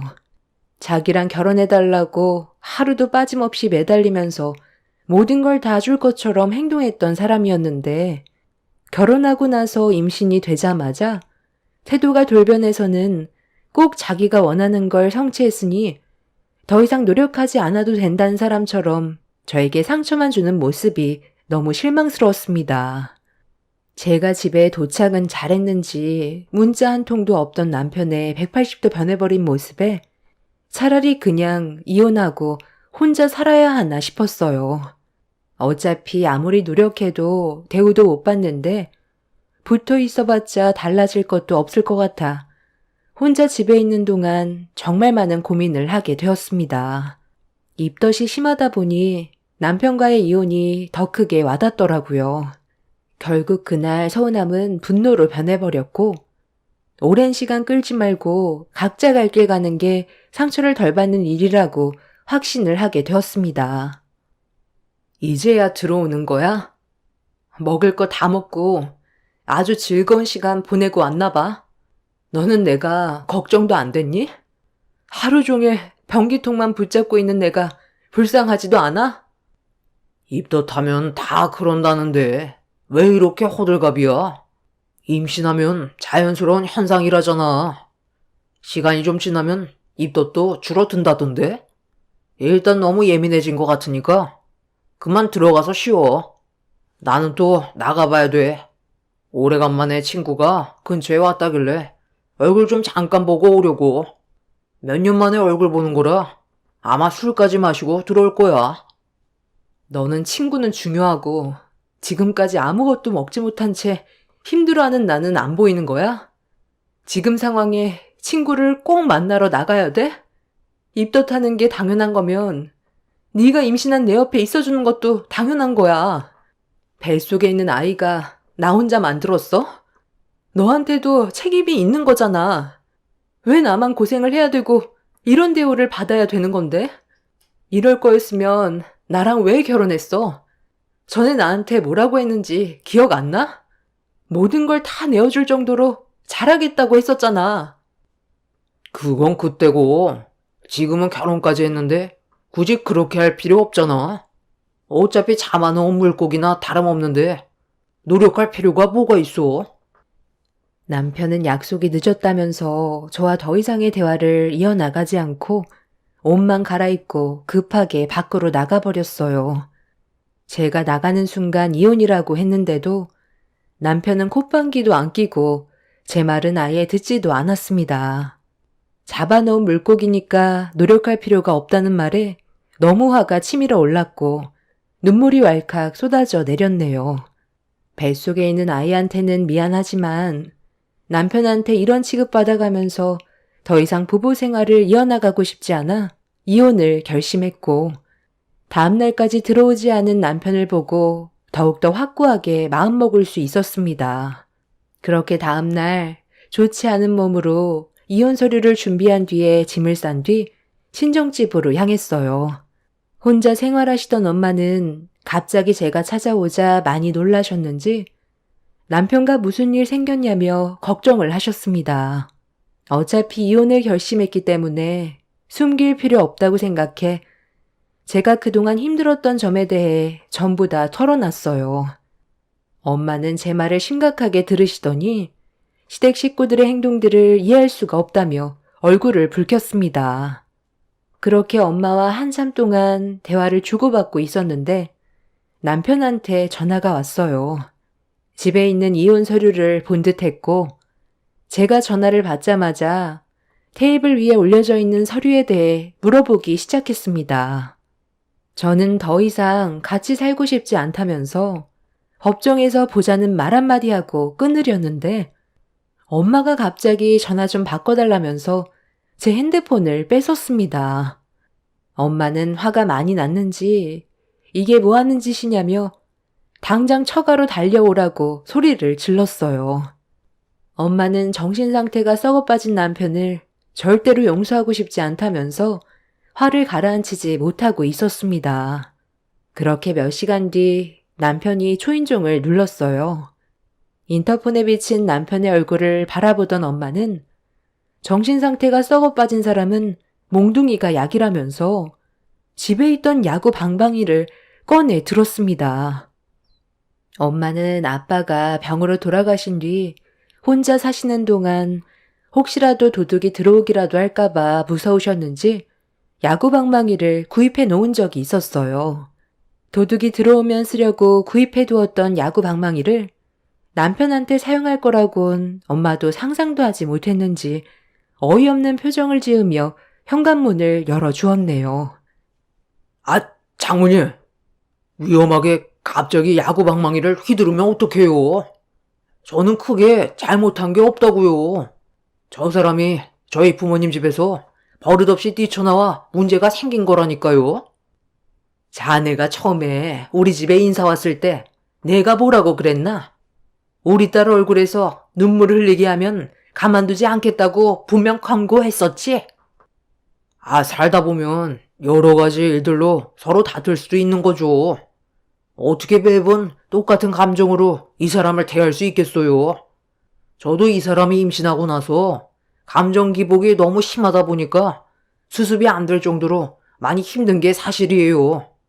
임신한 게 대단한 건 아니잖아요. 결혼하면 누구나 겪는 문제인데 이 사람은 솔직히 너무 과해요. 오버하는 경우가 있어서 얼굴이 일그러질 정도였다고요. 이번에도 저희 부모님 집에 갔을 때 엄마가 음식 좀 하라고 재료 준비 다 해놨는데 입도 핑계대면서 집안 분위기 전부 다 망쳤다니까요. 그거 좀 참으면 되지. 얼마나 힘든 일 시킨다고 식구들 보는 앞에서 비이상하게 오바이트 하면 되겠어요? 자네 지금 그걸 말이라고 하는 거야? 내 딸 뱃속에 있는 아이가 남의 자식이야? 자네 피가 섞인 자식을 임신했고 입덧으로 고생하고 있으면 당연히 옆에서 내 딸을 살펴줘야 되는 게 맞는 거 아니야? 누구나 다 겪는 거라고 해서 무관심하면 되겠나? 어찌됐든 내 딸은 임신을 처음 경험하는 건데 입덧으로 힘들어하는 모습을 봤을 때 안쓰러운 감정이 들지도 않는 거야? 다른 사위들은 딸이 임신하면 뭐든 다 해준다는데 자네도 내 딸을 사랑해서 결혼을 했으면 기본적인 요구는 들어줄 수도 있는 거 아닌가? 내가 대충 들어보니까 입덧이 심해서 사돈댁에도 다음에 가고 싶어 했는데 무작정 끌고 갔었다며? 남편은 저희 엄마가 하는 말에 조금도 지지 않았어요. 무조건 제가 잘못했다는 식으로 상황을 더욱더 안 좋게 만들어가고 있었습니다. 엄마는 남편이 말에 통하지 않자 화가 많이 났는지 야구방망이를 사정없이 내둘렀어요. 하지만 남편 앞에서 아무리 무력으로 행동해봤자 남편의 힘을 엄마가 감당할 수는 없었고 남편은 이혼은 하고 싶은 생각이 없다면서 제가 거실 테이블에 올려놓았던 이혼 서류를 그 자리에서 찢어버렸습니다. 저는 그런 남편에게 이혼하고 싶지 않다면 똑바로 행동하라고 했지만 그 말은 아예 듣지도 않은 채 당분간 친정에서 지내다가 화 좀 가라앉으면 다시 집으로 들어오라면서 저희 엄마가 남편한테 뭐라고 하고 있는데도 무시하며 집 밖으로 뛰쳐나갔습니다. 엄마는 남편의 태도에 실망을 많이 했는지 소송을 해서라도 이혼하는 게 앞으로 속 편하게 사는 거라고 화를 가라앉히지 못했습니다. 남편과 결혼 1년도 안 돼서 벌어진 일이라 정신적으로 너무 힘이 들었고 정상적인 생활이 불가능하다는 걸 알게 된 이후부턴 남편한테 어떠한 미련도 남아있지 않았습니다. 그렇게 저는 남편을 상대로 이혼 소송을 제기했고 제가 받은 피해에 대해 위자료를 청구하자 이런 상황을 듣게 된 시모가 직접 찾아와 저희 엄마와 얼굴을 대면했어요. 두 분은 한참 동안 아무 말 없이 눈빛만 주고받다가 시모가 먼저 입을 열었어요. 저도 어차피 마음에 안 들었던 며느리라 내 아들과 이혼하는 게 반가운 소식이긴 하지만 위자료까지 달라고 하는 건 너무 억지스러운 것 같아 찾아왔습니다. 억지라고요? 제 딸 인생 망쳐놓고 위자료 몇 푼 가지고 지금 억지를 부린다는 말이 나오세요? 신서방이 내 딸한테 매달리지만 않았어도 이런 일은 없었겠죠. 모든 걸 다 해줄 것처럼 행동해서 데려갔으면 끝까지 책임지고 잘 살아야 되는데 홀몸도 아닌 걸 알면서 어떻게 임신 전보다 더 못할 수가 있어요? 가뜩이나 처음 인사 올 때부터 사돈집안 마음에 안 들어 며느리로 받아주고 싶지 않았었는데 임신했다고 해서 제가 잘해줄 필요가 있나요? 뱃속에 우리 집안 핏줄인 손주가 자라고 있다 해도 원래 며느리가 마음에 안 들면 손주도 마음에 안 드는 거예요. 애초부터 잘해주고 싶은 마음 조금도 없었지만 내 아들이 결혼 생활 한번 해보고 싶다길래 어쩔 수 없이 허락해줬던 것 뿐입니다. 이혼 위자료로 인생 한번 바꿔보려고 그렇게 큰 돈을 요구하면 이혼이 되겠어요? 큰 돈이라뇨. 앞으로 제 딸이 애 키우면서 들어가야 될 돈이 얼마인데 당연히 그 정도는 받아야 되는 거 아닌가요? 우리는 타당하게 요구하는 것 뿐이에요. 아무리 내가 이혼을 원한다 해도 이건 아니죠. 이혼 한번 하는데 위자료로 3억을 버릴 수가 있겠어요? 그럴 거면 차라리 우리가 키우겠습니다. 저는 위자료 소송 절대 물을 수 없고요. 뱃속에 있는 아이는 제가 키울 거예요. 제 배 아파 낳은 자식을 당신이 결정지을 권한은 없다고 생각하는데요. 엄마와 시모는 점점 더 목소리를 높이면서 안 좋은 대화를 이어나갔고 저도 시모에게 쌓였던 불만들을 털어놓고 있는데 시모가 3억을 줄 바엔 차라리 이혼을 안 시키는 게 좋을 것 같다면서 갑자기 자리에서 일어났어요. 몇 년이 걸리던 최대한 시간을 끌어서라도 저와 남편의 이혼을 쉽게 끝내게 놔두지 않을 거라면서 억지를 부렸습니다. 그렇게 엄마와 시모가 한바탕 얼굴을 붉히면서 안 좋은 말들을 주고받았고 해결되는 건 아무것도 없었어요. 남편은 얼굴조차 보이지 않고 시모의 뒤에서 상황만 보고받고 있었습니다. 이런 안 좋은 관계 속에 계속해서 상처를 받게 되자 저도 점점 지치게 되더라고요. 임신을 해서 그런지 처음 겪어보는 몸의 변화에 적응이 되지도 않고 있는데 거기에 더해 입덧까지 하면서 남편과 이혼 문제로 스트레스를 받고 있으니 몸이 말이 아니었습니다. 하루빨리 모든 일들이 해결되길 바랐지만 이혼 소송이라는 게 정말 사람이 할 짓이 못 되더라고요. 인간 이하의 모습까지 보이면서 서로를 헐뜯는 이런 상황들이 너무 싫었어요. 그렇게 아무것도 해결되지 않은 상태에서 시간만 버리고 있었을 때 갑자기 예상치 못한 문제가 터졌어요. 식당을 운영하시던 엄마가 갑자기 쓰러지셔서 병원에 입원 중에 있다는 충격적인 말을 듣게 되었고 그 말을 듣게 된 저는 임신한 몸으로 급하게 병원을 찾아갔는데 엄마는 상당히 위급한 상태였어요. 쓰러지시면서 후두부에 머리를 부딪혀 뇌출혈이 왔고 의식이 없는 심각한 상황이었습니다. 갑작스럽게 일어난 돌발 상황이라 뭐가 어떻게 된 건지 전혀 알 수가 없었어요. 제일 먼저 신고하신 손님이 한 말은 저녁 식사를 하려고 식당 문을 열었는데 엄마가 쓰러져 있었고 바닥에는 이미 출혈이 있었다는 충격적인 말을 들을 수 있었습니다. 어떤 일이 벌어졌는지 알 수 있는 건 식당을 녹화하고 있는 CCTV인데 언제부터였는지 CCTV는 고장이 나 있는 상태였어요.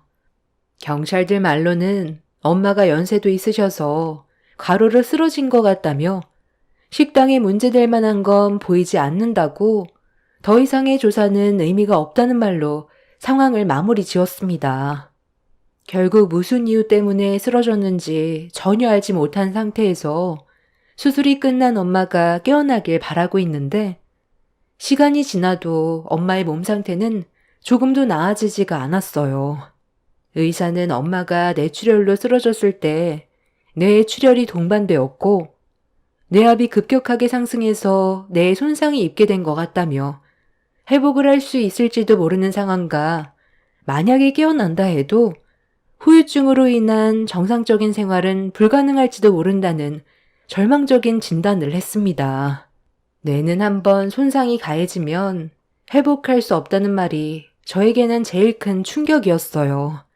의사는 뇌를 감싸고 있는 출혈이 전부 없어진 뒤에 경과를 지켜보는 게 좋을 것 같다며 희망적인 말은 단 한마디도 해주지 않았습니다. 기적을 바라기에는 엄마의 상태가 너무 안 좋았는지 더 이상의 말은 해주지 않았습니다. 그리고 이런 상황을 시댁 식구들도 전부 다 알게 되었고 식물인간으로 쓰러져 있는 엄마를 확인한 이후부터 시댁 식구들은 저를 더 함부로 대했어요. 거침없는 막말과 함께 위자료는 줄 수 없다면서 바로 더 험한 꼴 보기 전에 이혼해야 될 거라며 힘들어하는 저에게 조금의 위로도 해주지 않았습니다. 바라지도 않았지만 그래도 남편만큼은 저를 사랑했었기 때문에 어느 정도 감정이 있을 줄 알았는데 그건 제 착각이었습니다. 그러니까 마음을 곱게 써야지. 돈에 눈이 멀어 이런 문제가 생긴 거잖아. 처음부터 그냥 좋게 이혼했으면 장모님도 이렇게까지 되지 않았겠지. 네가 모든 걸 자초한 거야. 식당 일도 바쁜데 우리 이혼 문제 때문에 너를 도와주겠다고 신경 쓰다가 가로로 쓰러진 거 아니야. 넘어진 도중에 테이블에 머리를 부딪혔다며. 사람 일은 아무도 모른다더니 장모님이 이렇게까지 될 거라고 누가 알았겠어? 엄청 건강한 분이셨잖아. 이래서 나이는 못 속인다는 거야. 어찌됐든 이혼 위자료 3억은 절대로 못 주니까 우리가 제시한 대로 1억만 가지고 더 이상 우리 집에 얼씬거리지도 마. 우리 엄마가 그러는데 새 출발할 때 아이 문제가 있으면 힘들다고 그랬거든. 그러니까 얘는 내 앞으로 시를 생각하지 마. 진짜 포기하면 너는 더 좋잖아. 괜히 임신한 몸으로 문제 일으켜서 유산까지 되지 말고 그냥 우리가 하자는 대로 하면 되는 거야. 내 말 무슨 뜻인지 알지? 엄마, 대충 알아먹은 것 같으니까 이제 그만 돌아가 봐도 되겠어요. 우리 집안과 애초부터 맞지 않았기 때문에 이런 일이 생긴 거지. 머리 숙이고 기어도 시원찮을 파네. 얼굴을 치켜 세우고 우리 엄마한테 대들어서 이런 꼴을 당한 거야. 올케가 감당해야 될 문제니까 어쩌겠어. 현실을 받아들이고 살아야지. 그럼 이제야 지긋지긋한 이혼 끝낼 수 있는 거니? 정말 징하다, 징해. 다음부터 오빠는 엄마가 데려온 여자랑 살림 차려. 괜히 고집 부려서 얼마나 힘들었어. 엄마 말 들으면 자다가도 떡 하나 더 생긴다는 거 몰라? 아유, 입 아프게 그만들 해라. 어차피 우리가 이긴 싸움이고 달라지는 건 아무것도 없다. 너는 내 말대로 더 이상 시간 끌지 말고 여기에서 끝내는 걸로 해라. 엄마가 누워있는 병실 앞에서 끝까지 막말을 뱉어댄 그 인간들을 원하는 대로 하게 놔두고 싶지 않았어요. 이 모든 게 시댁 식구들 때문에 벌어진 일이고 책임감 없는 남편 때문에 심각해진 상황인데 순순히 이혼해주고 끝내고 싶지 않았습니다. 그래서 그 사람들을 노려보며 갈 때까지 갈 거라고 소리치며 병실 밖으로 내쫓아 버렸어요. 그렇게 서로 막말을 주고받은 뒤 그 인간들은 병원 관계자분들에 의해 내쫓겼고 이혼 소송은 그대로 이어졌습니다. 그 후로 힘든 시간들을 보내고 있었는데 어느 날 집에 볼 일이 있어 잠깐 들렸다가 배가 급격하게 아파지기 시작했어요. 이유를 알지 못했던 상태에서 하혈까지 하길래 뭔가 심각하다는 걸 느끼게 되었고 떨리는 손으로 119에 전화를 걸어 도움을 요청하는 순간 아랫배가 빠질 정도로 엄청난 고통이 동반되어 왔습니다. 그때가 임신한 지 몇 주 되지 않았던 상태라 위험한 상황인 걸 인지했었고 그렇게 구조대원의 도움을 받아 응급실로 향했는데 너무 큰 고통으로 정신줄을 놓아버리게 만들었어요. 엄마가 병실에 누워있으면서 저는 끼니도 제대로 챙겨 먹지 못했던 상태였고 이혼 소송 문제로 체력이 바닥이 나버려 정신을 잃은 것 같았어요. 그리고 얼마의 시간이 흘렀는지 눈을 떴을 때 시댁 식구들이 저를 내려다보고 있었습니다. 남편은 심각한 얼굴을 하고 있었어요. 그리고 제가 눈을 뜨자마자 시모가 저에게 유산됐다는 충격적인 말을 꺼냈습니다. 뱃속에 있던 아이가 그동안 많이 힘들었는지 버티지를 못해 이미 뱃속에서 잘못된 상태로 하혈을 하게 된 거였어요. 눈앞에 보이는 인간들이 인간 이하의 짓만 하지 않았어도 유산까지 되지는 않았을 텐데 제가 마음에 들지 않는다는 이유로 문제를 일으켜 결국 되돌릴 수 없는 결과까지 오게 만들었고, 저는 그날 하염없이 오열을 하게 되었습니다. 뱃속에 있었던 제 아이가 얼마나 괴로웠을지를 생각하니 더 이상 버티기가 힘들었어요. 남편은 눈물을 흘리고 있는 저에게 차라리 잘된 일이라면서 어차피 이혼을 할 거였는데 찝찝했던 부분이 정리가 되니 속이 후련하다고 막말을 거침없이 뱉어댔습니다. 화가 머리끝까지 올라온 저는 남편의 뺨에 손을 올렸고, 시모는 제가 돌발 행동을 하자 그 자리에서 머리채를 잡았어요. 저는 이판사판이었고 정신 나간 여자처럼 똑같이 행동하게 되었죠.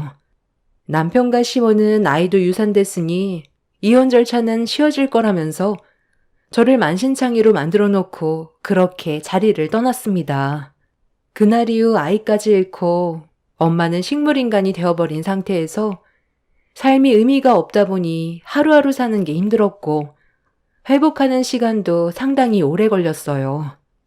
저에게 마지막 희망인 엄마마저 떠난다면 앞으로 저 혼자 살아갈 수 없을 것 같았습니다. 그렇게 뱃속에 있던 제 아이가 떠나고 엄마의 곁에서 병간호한 지 1년이 지났을 때 어느 날 시댁 식구들이 갑자기 병실 문을 열고 들어왔어요.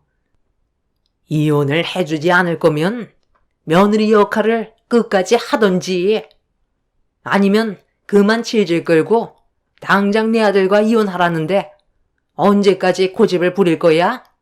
너 내가 뭐라고 그랬어? 추석 명절이니까 법적으로 내 아들과 부부 관계이니 내 집에 와서 명절 음식 준비하라고 했는데 아직까지 여기 붙어 있어? 어차피 가망도 없어서 깨어나지도 못하는 노인네 옆에 언제까지 붙어 있을 건데? 너 이런 식으로 나한테 화풀이 하는 거냐? 당장 우리 집에 와서 명절상 차려라. 내 딸들이 네가 만든 음식 아니면 입에도 안 되겠단다. 우리 집안 며느리로 왔으면 당연히 해야 될 도리 하라고 지금 저러는데 배 골려서 산송장 만들 거야?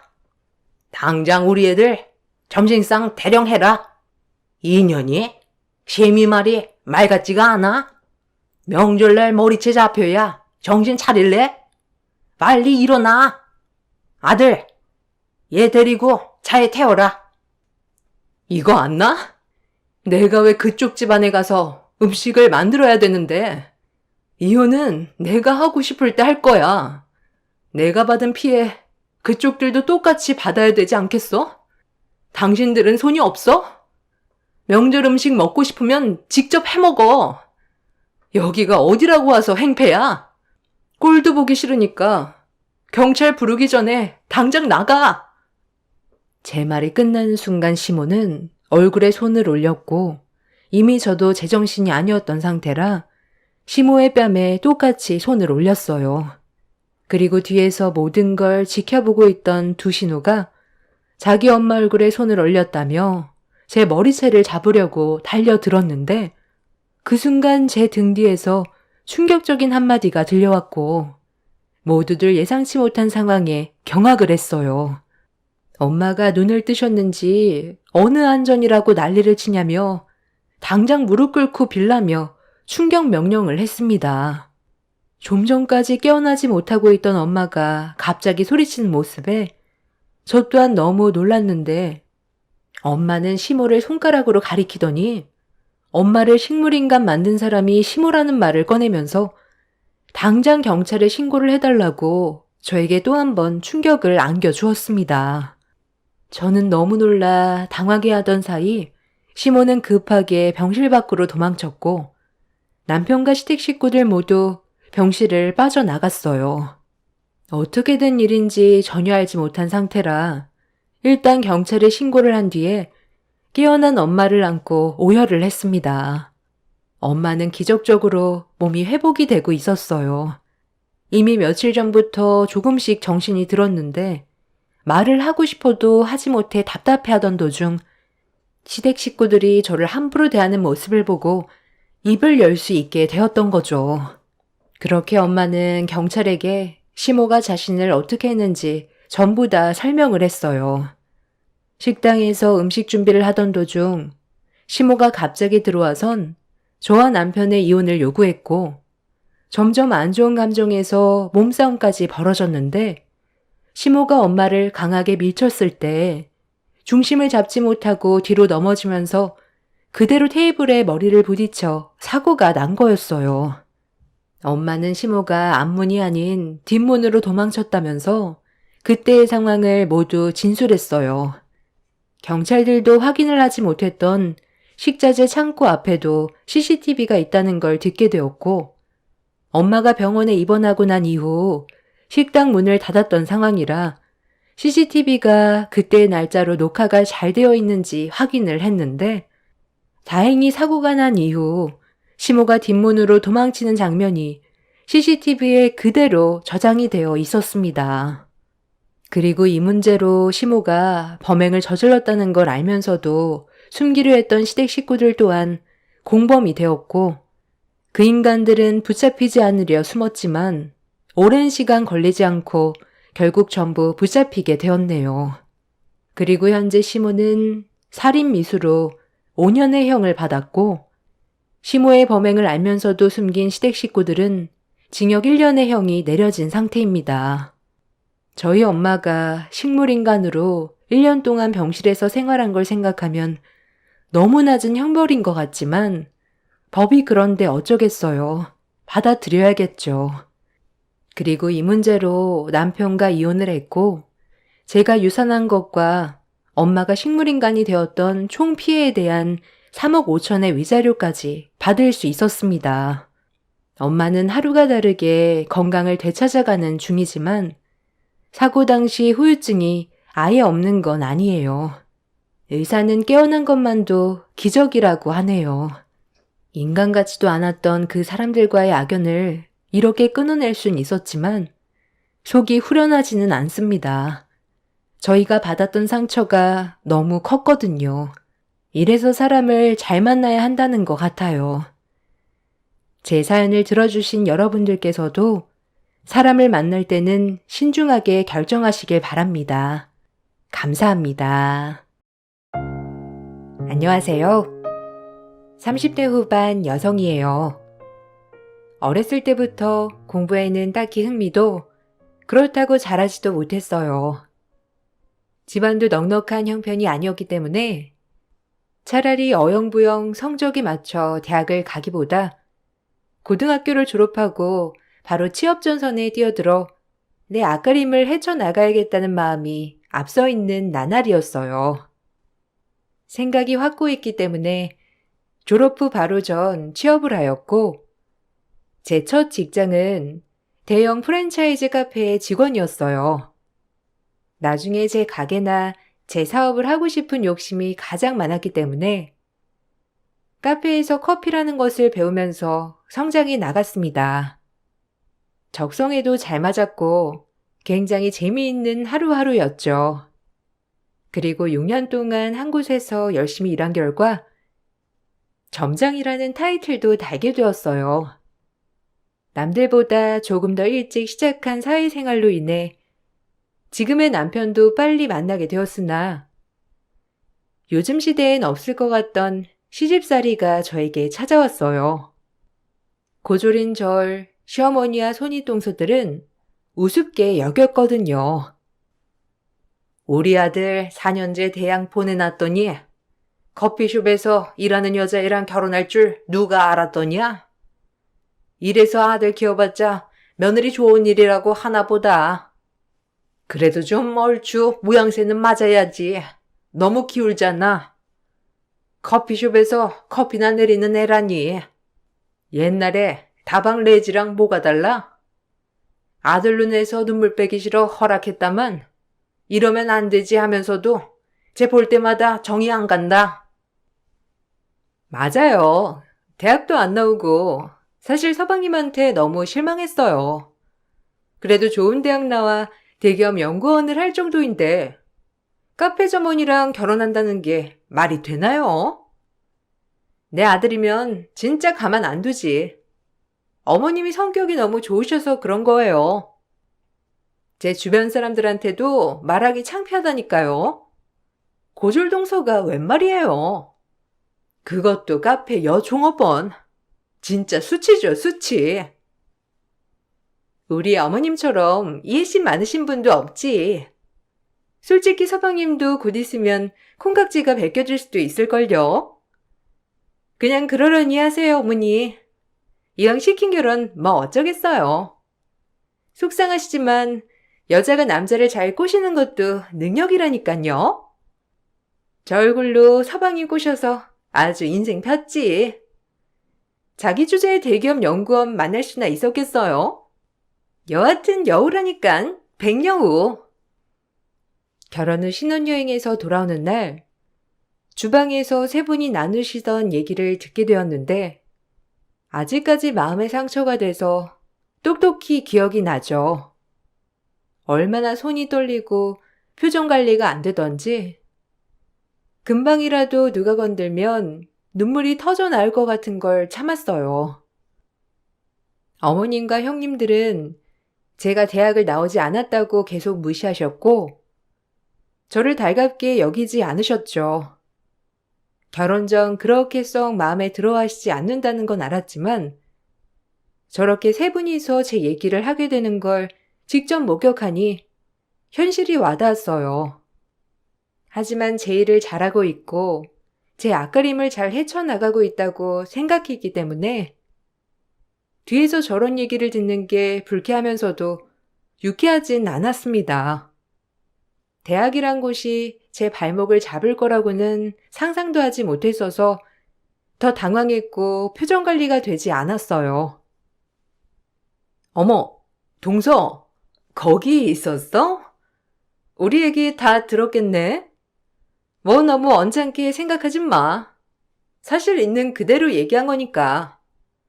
아무래도 동서 같은 사람이 우리 서방님 만난 게 우리 딴엔 솔직히 받아들이기가 아직은 쉽지 않거든.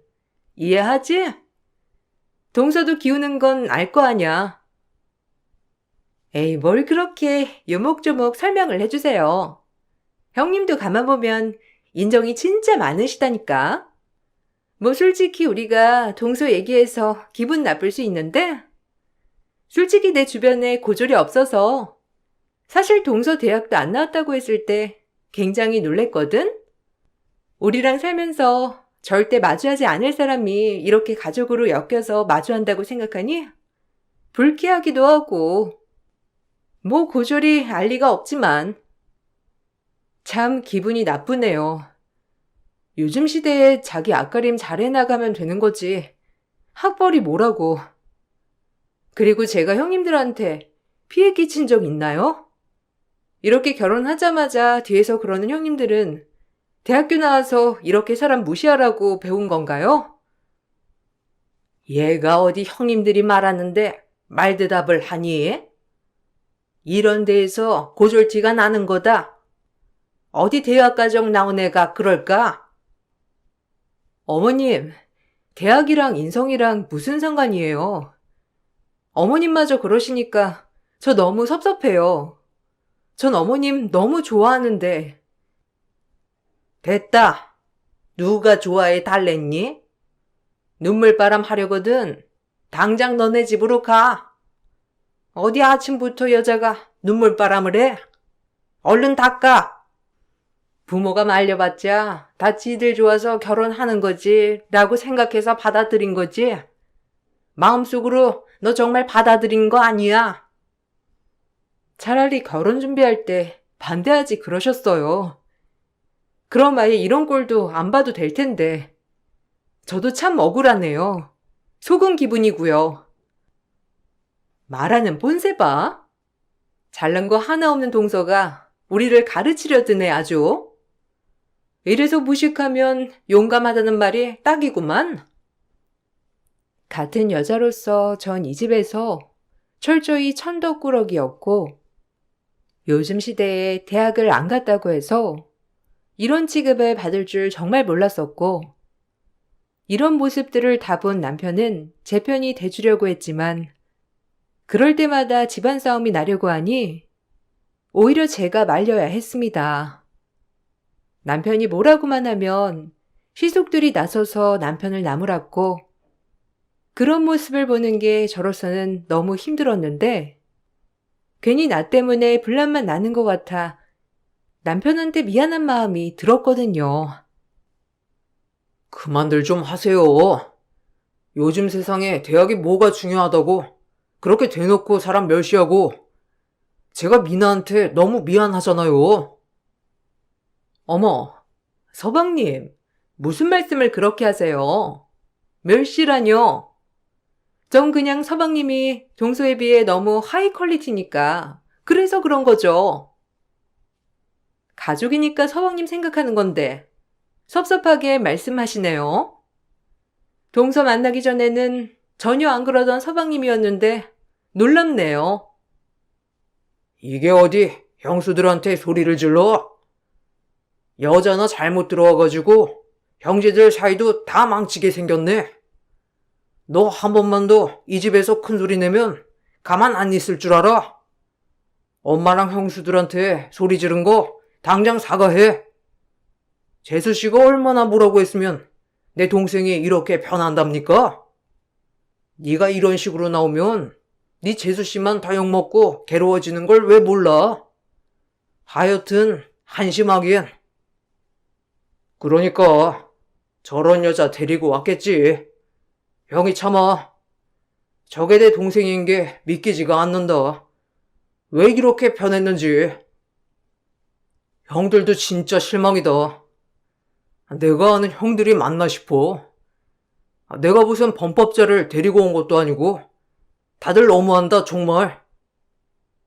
남편은 저를 감싸주려고 큰 소리를 친 거였지만 그럴수록 식구들은 저를 비난했고 남편마저도 식구들 사이에서 천덕꾸러기가 되어가는 것 같았어요. 그렇게 힘이 드는 시집살이는 끝날 줄 몰랐고 늘 시댁에 가게 되는 게 주눅드는 나날이었어요. 최대한 형님들과 시어머니 말에 대꾸를 하지 않았지만 이렇게 꾹 참은 제가 폭발하던 계기가 있었어요. 형님들이 제가 일하고 있는 카페에 와서 한바탕 하고 가게 된 사건이 있었고 그 사건을 계기로 꾹꾹 억눌러 왔던 모든 것들이 폭발하고 말았어요. 열심히 일하고 있던 저에게 형님들이 찾아와 계산대 앞에서 절 보자마자 소리를 질러 버리더라고요. 그 모습을 본 직원들은 웅성웅성거리기 시작했고 매장에 있던 손님들 또한 저와 형님들을 번갈아 가며 쳐다보았어요. 어쩔 거야? 네가 우리 집 들어와서 다 망친 거 알아? 내 큰아들이 왜 대학을 안 가겠대? 이게 다 너 같은 애가 우리 집에 들어와서 대학을 안 간다고 하는 거 아니야. 너 어쩔래? 우리 아들 너처럼 인생 종치면 내가 가만 안 둘 줄 알아? 이래서 환경이 중요한 건데 서방님은 어쩌다 너 같은 애를 데리고 들어와가지고 우리 아들 물을 버려놔? 나 진짜 우리 아들 대학 안 가면 가만 안 둬. 동서 때문에 지금 형님이 얼마나 곤란한 줄 알아? 동서 보고 대학 안 가겠대. 동서도 대학 안 나왔는데 본인도 안 가겠다고. 이게 고등학교 3학년이 할 말이야? 정말 어이가 없다. 동서가 설득하든지 알아서 해. 우리 집에 고졸이 둘이나 있으면 되겠어? 형님들, 너무하신 거 아니에요? 지금 제 직장에 와서 이런 식으로 행패 부리는 게 말이 되냐고요. 그리고 성민이 대학 안 가겠다는 게 왜 저 때문인데요? 핑계대지 말라고 하세요. 본인이 가기 싫고 안 가는 이유가 있겠죠. 어디 갖다 붙일 데가 없어서 저를 갖다 붙이냐고요. 뭐야? 지금 동서 말은 우리 성민이가 대학 안 가는 이유가 뭐 성적 때문이라고 말하는 것처럼 들린다. 우리 성민이 얼마나 똘똘한 앤데 지금 그렇게 말할 군번이나 돼? 나 분명 경고했어. 성민이 대학 못 가면 동서 때문인 줄 알아. 가만 안 둬. 그러게. 동서 말하는 뉘앙스가 어찌영 성민이 탓하는 것 같네. 본인 탓하지 못할 망정 뻔뻔하기 아주 철면피야. 아니, 그 뜻이 아니라 본인이 결정한 일이고 안 가는 이유가 있을 건데 왜 저한테 그러냐는 거예요. 그리고 저 여기 일터니까 그만 좀 가주실래요? 경우가 없어도 너무 없으신 거 아니에요? 여기까지 쫓아와서 한다는 소리가 얼른 가주세요. 누구 보고 나가라 말아야? 감히 고졸 주제에 대졸 눈을 똑바로 쳐다보면서 너 내가 버르장머리 언젠간 고쳐줄게. 제가 얼른 나가달라고 하자 형님들은 어이가 없다는 표정을 지으며 악다구니를 쓰고 나갔고 같이 일하는 직원들 보기 너무 부끄러웠어요. 말은 안 해도 제가 없을 때 무슨 말을 할지 안 봐도 훤히 보였기 때문이에요. 그리고 시댁 조카가 대학을 가지 않겠다는 발언은 큰 파장을 불러일으켰고 시어머니 또한 이게 다 저 때문이라면서 저를 꾸짖더라고요. 뭐 때문에 제가 이런 취급을 받아야 하는지 화도 나고 억울하기도 했고 그깟 대학 졸업장이 뭐길래 라는 생각을 하면서요. 네 형님들한테 들었다. 우리 장손이 대학을 안 가겠다는 게 다 너 때문 아니냐. 쥐도 뭐 커피 같은 거 한단다. 이게 너 보고 배운 거 아니냐고. 우리 집에 대학 안 나온 사람이 너로 족하지. 우리 장손이 대학을 안 나오면 되겠어? 장차 이 김씨 집안을 이끌어갈 장손인데 내가 널 끝까지 반대했어야 했는데 미쳤지. 널 들이는 게 아니었어. 집안 분란나고 이게 뭐야? 어머님, 그래요. 성민이가 저보고 대학 안 간다고 했다고 쳐요. 그것 또한 본인 선택인데 이게 왜 제 잘못인가요? 그리고 요즘 시대에 꼭 대학을 나와서만이 성공하는 시대는 아니라고요. 오히려 본인이 하고 싶은 걸 찾아서 하는 것도 괜찮은 건데 다들 대학이 뭐라고 이렇게 사람을 진절머리 나게 하는지 모르겠어요. 제가 어떻게 해드리면 될까요? 말씀을 해보세요. 아주 시어머니 앞에서 우악 떠는 꼴 좀 봐라. 이게 다 대학 가정을 못 밟아서 이러는 거지? 무식하게 큰 소리 치기는. 성민이 대학 보내놔. 네가 어떻게 해서든지. 아주 그 누구의 말도 안 듣는 데잖니. 이게 다 너 때문이야. 우리 착한 장손이 갑자기 왜 그렇게 변했겠어? 너 보고 편한 거 아니야. 우리 집 장손 배려놓으면 넌 무사하지 못할 줄 알아? 우리 장손 고졸은 절대 안 돼. 시어머니 또한 대학 얘기로 저에게 큰 스트레스를 주셨고 이 과정에서 정말 이를 악물게 되면서 고졸인 내가 뭐라도 보여줘야겠다는 생각을 하게 되는 계기가 되었답니다. 이 일을 전환점을 삼아 전 언젠가 이루어야겠다는 꿈에 한 발짝 더 다가갈 수 있었어요. 고등학교 졸업 후 언젠간 제 가게를 하고 싶어 돈도 착실히 모아두었고 늘 꿈꾸던 미래가 있었거든요. 결정을 하니 모든 건 일사천리로 해결이 되었고 전 오래 일했던 프랜차이즈 카페를 그만두고 저만의 작은 카페를 열었답니다. 늘 저의 꿈이기도 하였고 모두에게 더 잘 사는 모습을 보여주고 싶었거든요. 다행히도 남편은 저의 든든한 지원군이 되어주며 용기를 북돋아 주었어요.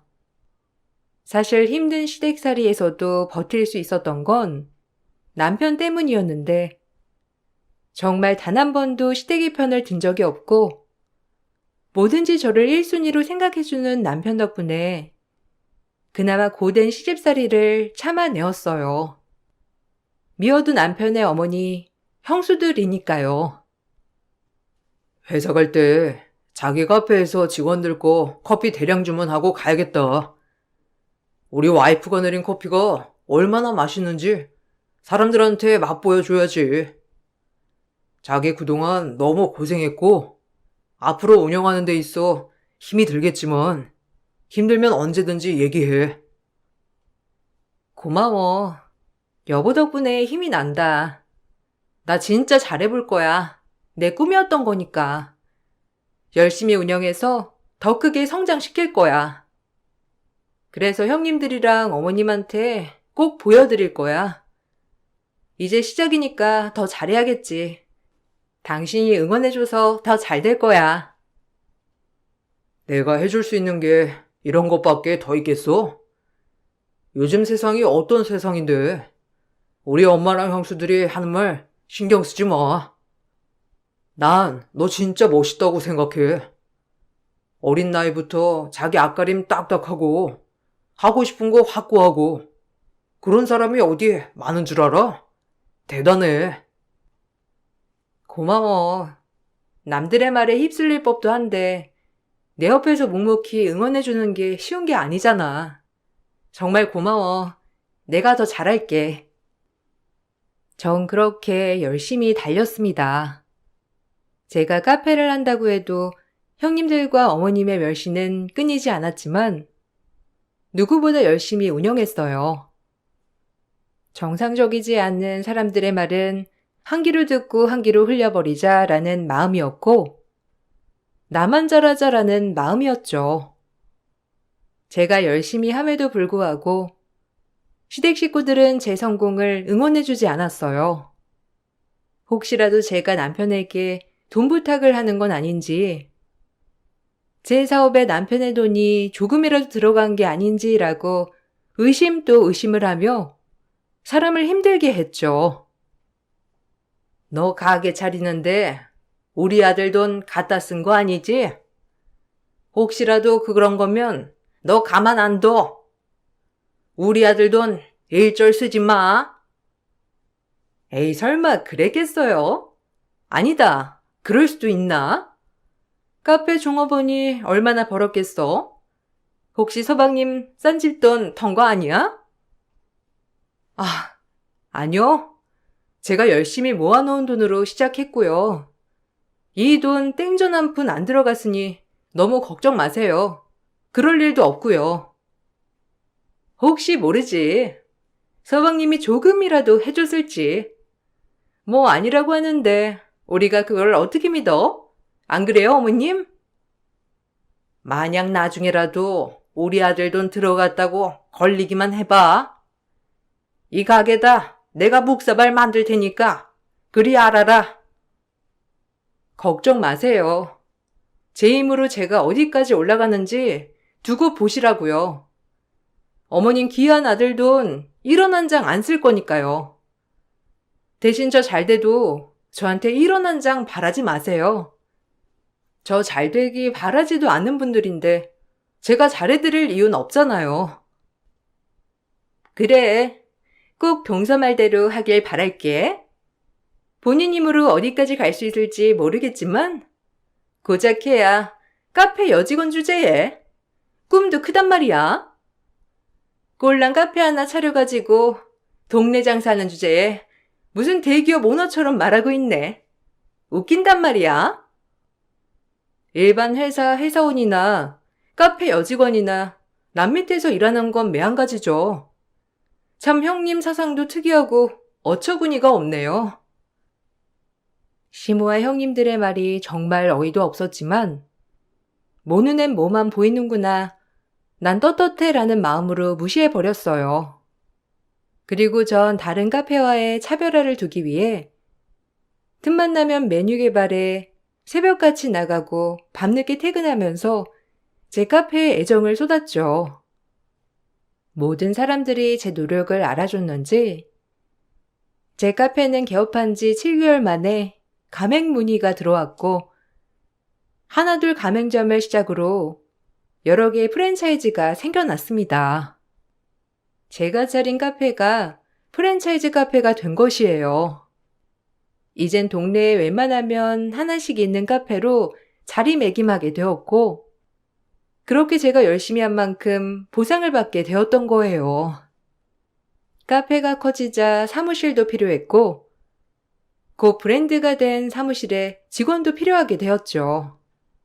그렇게 제가 차린 카페는 법인회사까지 설립하며 커지기 시작했고, 이 모든 것이 아무의 도움 없이 제 힘으로만 이루게 된 것이라는 게 너무 기뻤어요.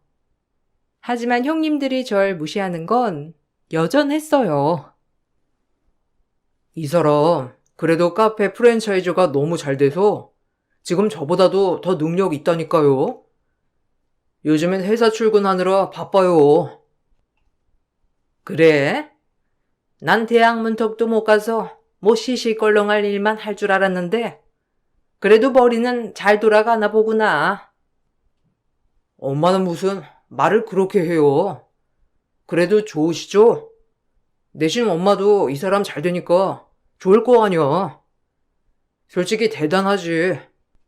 아무 힘 빌리지 않고 이 정도까지 된 건데 얼마나 대단해요. 자수성가의 표본이라니까. 지금도 가맹문의가 엄청나. 다행이네.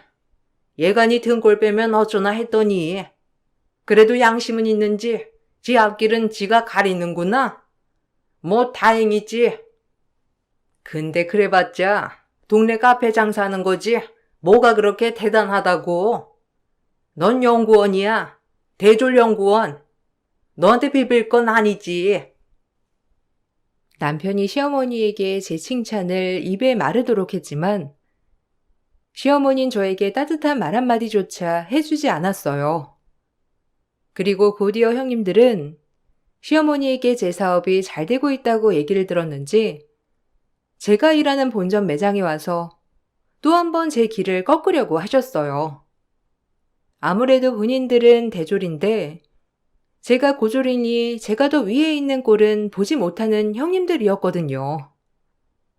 전 이 기회에 형님들을 납작 눌러줘야겠다라고 생각했고 지잡대 대졸 출신인 형님들에게도 현실을 알려주고 싶었어요. 어머, 형님들 오셨어요?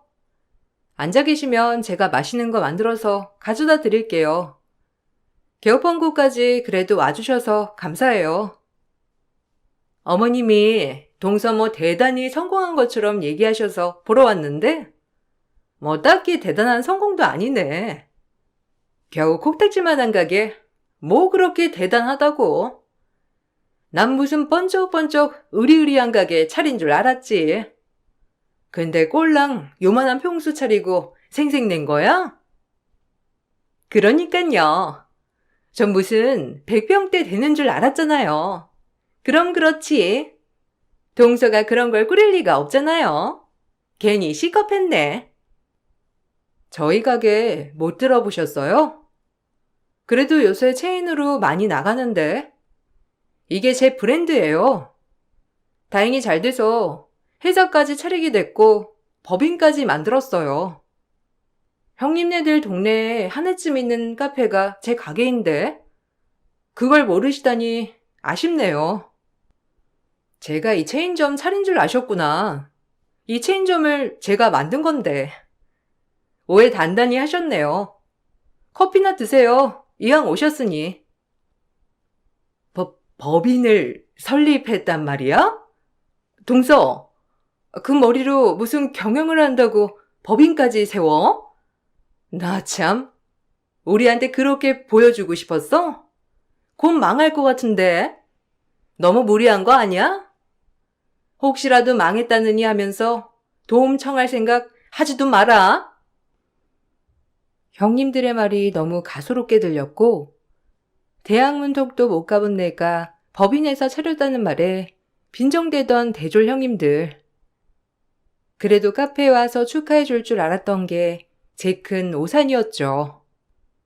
전 이번 기회야말로 형님들의 저 오만한 코를 납작 눌러주고 싶었어요. 그래서 저 역시 형님들 방법으로 기선제압을 하기로 마음을 먹었고 눈에는 눈, 이에는 이다 싶으면서 말이죠. 도움은 전혀 필요 없거든요. 아, 맞다. 형님들, 여태 새 살죠? 저희 이번에 이사 갔는데 소식은 들으셨어요? 이사하느라 회사 일에 정신 없어서 말씀 못 드린 것 같은데 제가 문자로 주소 찍어 드릴 테니 한번 놀러 오세요. 그래도 대접은 해야죠. 월세에서 전세로 옮겼나 봐. 의기양양한 표정 보니. 어머, 여기 동네 강남 인프라권 아니야? 전세료도 비쌀 텐데. 무리 좀 했네. 근데 막상 도착하면 지하 쪽방이겠지 뭐. 말이 나온 김에 이렇게 모였으니 지금 갈까? 일하는 사람도 많은데. 네, 가능해요. 그럼 지금 보여드릴게요, 저희 집. 제 차 가지고 나올 테니 한차로 가시면 될 것 같네요. 여기 계세요. 형님들은 제가 이사간 동네를 보고 강남 역세권이라며 조금 놀라는 눈치였지만 그마저도 지하 쪽방이겠거니 싶어 한참을 지들끼리 웃고 떠들었어요. 그리고 제 자가를 보여주자 서로 아무 말도 하지 못한 채 개거품을 물더라고요. 시집 온 뒤 처음으로 형님들께 날리는 선빵이었어요. 형님들 표정을 보니 가관이었고 제 몸속 묵은 채증이 내려가는 것만 같았어요. 이게 동선의 집이라고? 아니, 전세 얼마야? 여기 아파트면 전세도 장난 아닐 텐데. 뭐 로또 맞았니?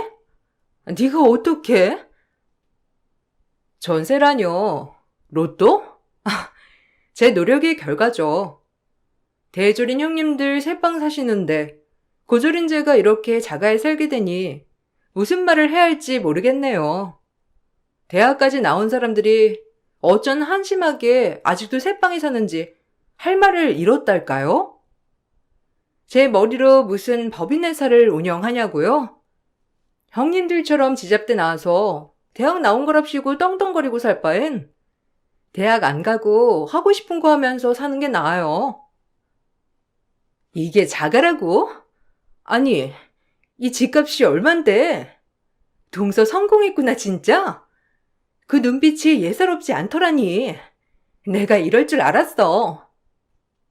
아니 난 큰형님이 자꾸 동서 고졸이라고 무시하니까 형님 말을 들은 것뿐이야. 내 마음 알잖아. 난 처음부터 이런 생각 없었다고. 큰형님보다 작은형님이 더 얄밉네요. 이제 와서 아닌 척. 사람이 간신배처럼 이리 붙었다 저리 붙었다. 왜 이래요 정말? 작은 동서, 그럴 수 있어? 지도 앞장서서 무시해놓고. 이래서 대학도 급이 있지. 천안 출신이랑 경기권 출신이랑 같아? 어머, 저 지금 천안에서 학교 나왔다고 무시하는 거예요?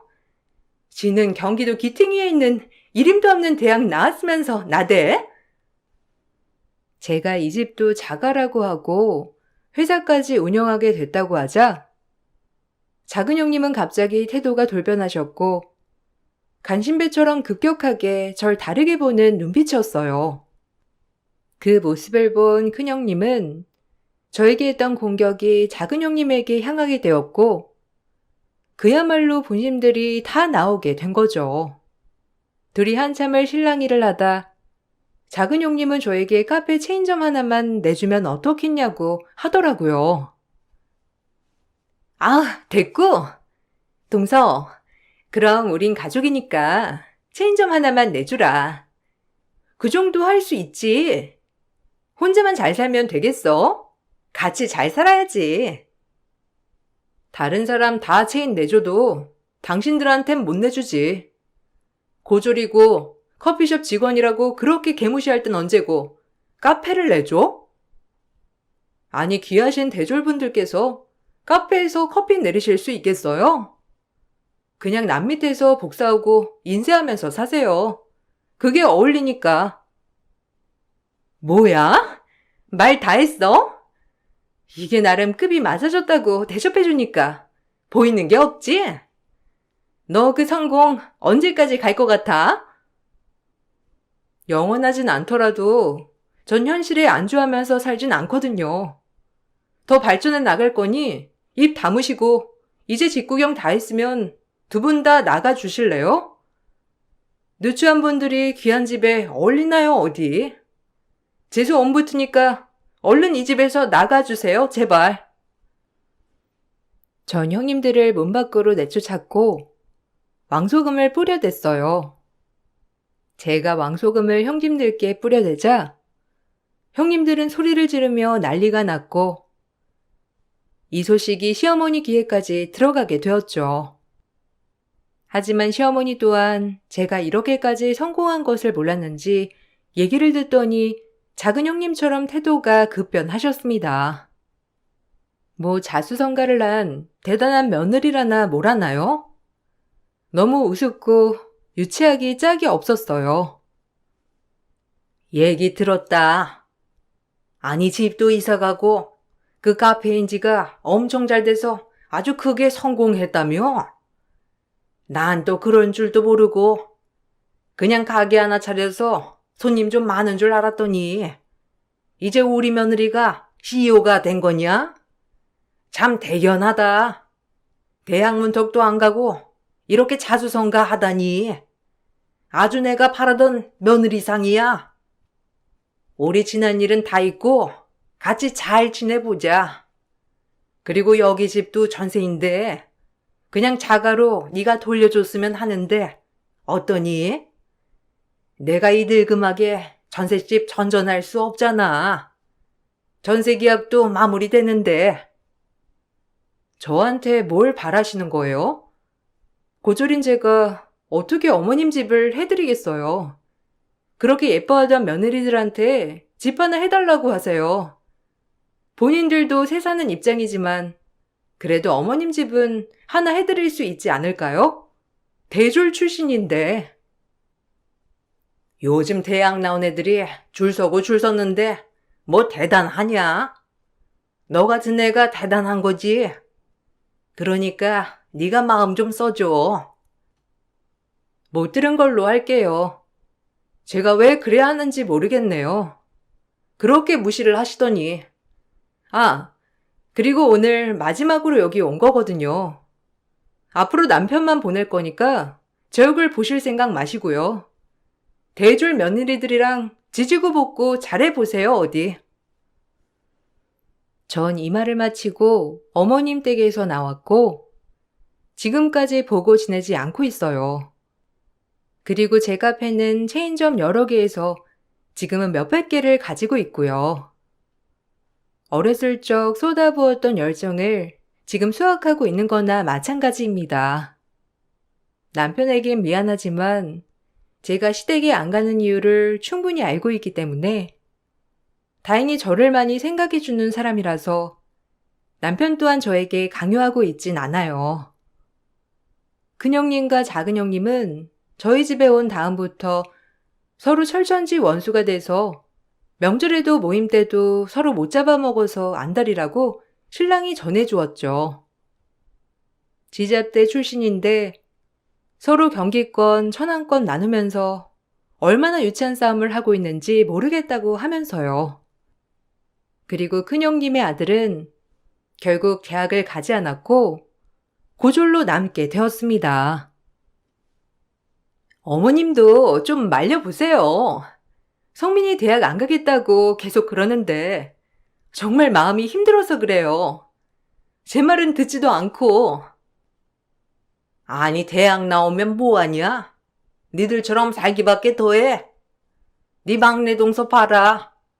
대학 안 나오고도 그렇게 떵떵거리며 잘 사는데 걔네 집값이 얼마인 줄이나 알아? 우리 아들 장가 한번 잘 갔지.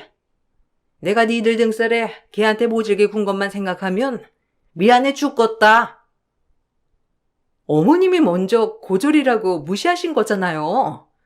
이제 와서 동서가 잘 되니까 저희 탓이라고 해요? 작은 동서도 그러고. 네, 제가 제일 나쁜 사람이죠. 그래야 작은 동서랑 어머님 마음이 편하신 거죠? 같이 뭐라고 해놓고 이제 와서 밑장 빼는 꼴이란. 형님이 제일 심하게 그랬잖아요. 안 그랬으면 지금쯤 체인점 하나 받아가지고 일할 수 있는 건데. 괜히 막내 동서 신기만 건드려서 이게 뭐예요? 이게 다 형님 때문이라고요. 그리고 성민이 대학 안 가겠다고 하는 것도 이해가 가네요. 좋은 데 가봤자 경기권일 텐데 그래봤자 형님처럼 살기밖에 더 하겠냐고요. 어쨌든 형님 때문에 일이 다 이렇게 된 거예요. 작은 동서도 참 관심배 같단 말이야. 이리 붙었다 저리 붙었다. 내가 미쳤지. 이런 걸 가족이라고 생각했다니. 역겹다. 가끔 남편이 시댁에 한 번씩 다녀와서 해주는 얘기들을 들으면서 사실 너무 재미있어요. 고소하면서 사이다 마신 기분이랄까요? 저에게 고졸 운운하더니 본인 아들이 고졸이 될 줄 누가 알았겠냐고요. 지금은 졸업 후 엄마와의 연을 끊고 거의 혼자 서울에서 생활하고 있다고 하는데 그 때문인지 형님은 급격히 우울증이 왔다고 남편이 얘기해 주더라고요.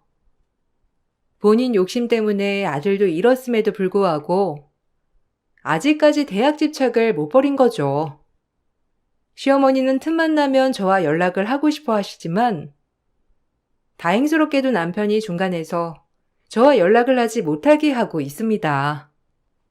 저 역시 받지 않을 거지만 남편만 보면 참 좋은 사람인데 어쩜 시댁이 최악인지 모르겠어요. 그래도 그렇게 무시당하고 살다 이제 제가 제일 잘 되고 나니 남편에게 뭐라고 하던 시숙들도 제 카페 프랜차이즈를 하고 싶어 안달이 났죠. 다른 사람 다 내줘도 절대 시댁 식구들한텐 내주지 않을 거예요. 재수씨 프랜차이즈 하나 내고 싶은데 요즘 그게 그렇게 잘 된다더라. 수익률도 높고 네가 말 좀 잘해봐서 좀 해줘라. 그렇게 와이프 무시할 땐 언제고 형이 그런 말할 자격이나 있어? 나 집사람한테 미안해서 말 못하니까 형도 꿈깨. 잘 다니는 회사 어쩌고 카페를 차리겠대. 그건 아무나 하는 줄 알아? 미나 정도 되니까 하는 거야. 그러니까 다신 말도 꺼내지 마. 그땐 솔직히 재수씨가 별 볼 일 없었잖냐. 엄마가 마음에 안 들어 하시니까 그런 거지. 너 그것 때문에 지금 꽁한 거야? 형들도 엄마 그리고 형수들도 다 똑같아. 이제 와서 미나가 잘 풀리니 한 자리 차지하려고 하는 심보들. 내 가족인 게 창피하고 미나한테 미안하니까 더 이상 염치 없게 아무것도 바라지 마. 나 이혼당하는 꼴 보고 싶지 않으면 그만 하란 말이야. 이악 물고 노력한 대가로 모두에게 부러움을 받았으니 성공한 인생이라고 생각합니다. 그리고 시댁의 괴롭힘으로 인해 여기까지 더 성장할 수 있었다고 생각이 들어요. 하지만 현실에 안주하지 않고 더 열심히 살아갈 거란 다짐을 하면서 글을 마칠게요. 노력은 배신하지 않으니 여러분들도 파이팅 하세요.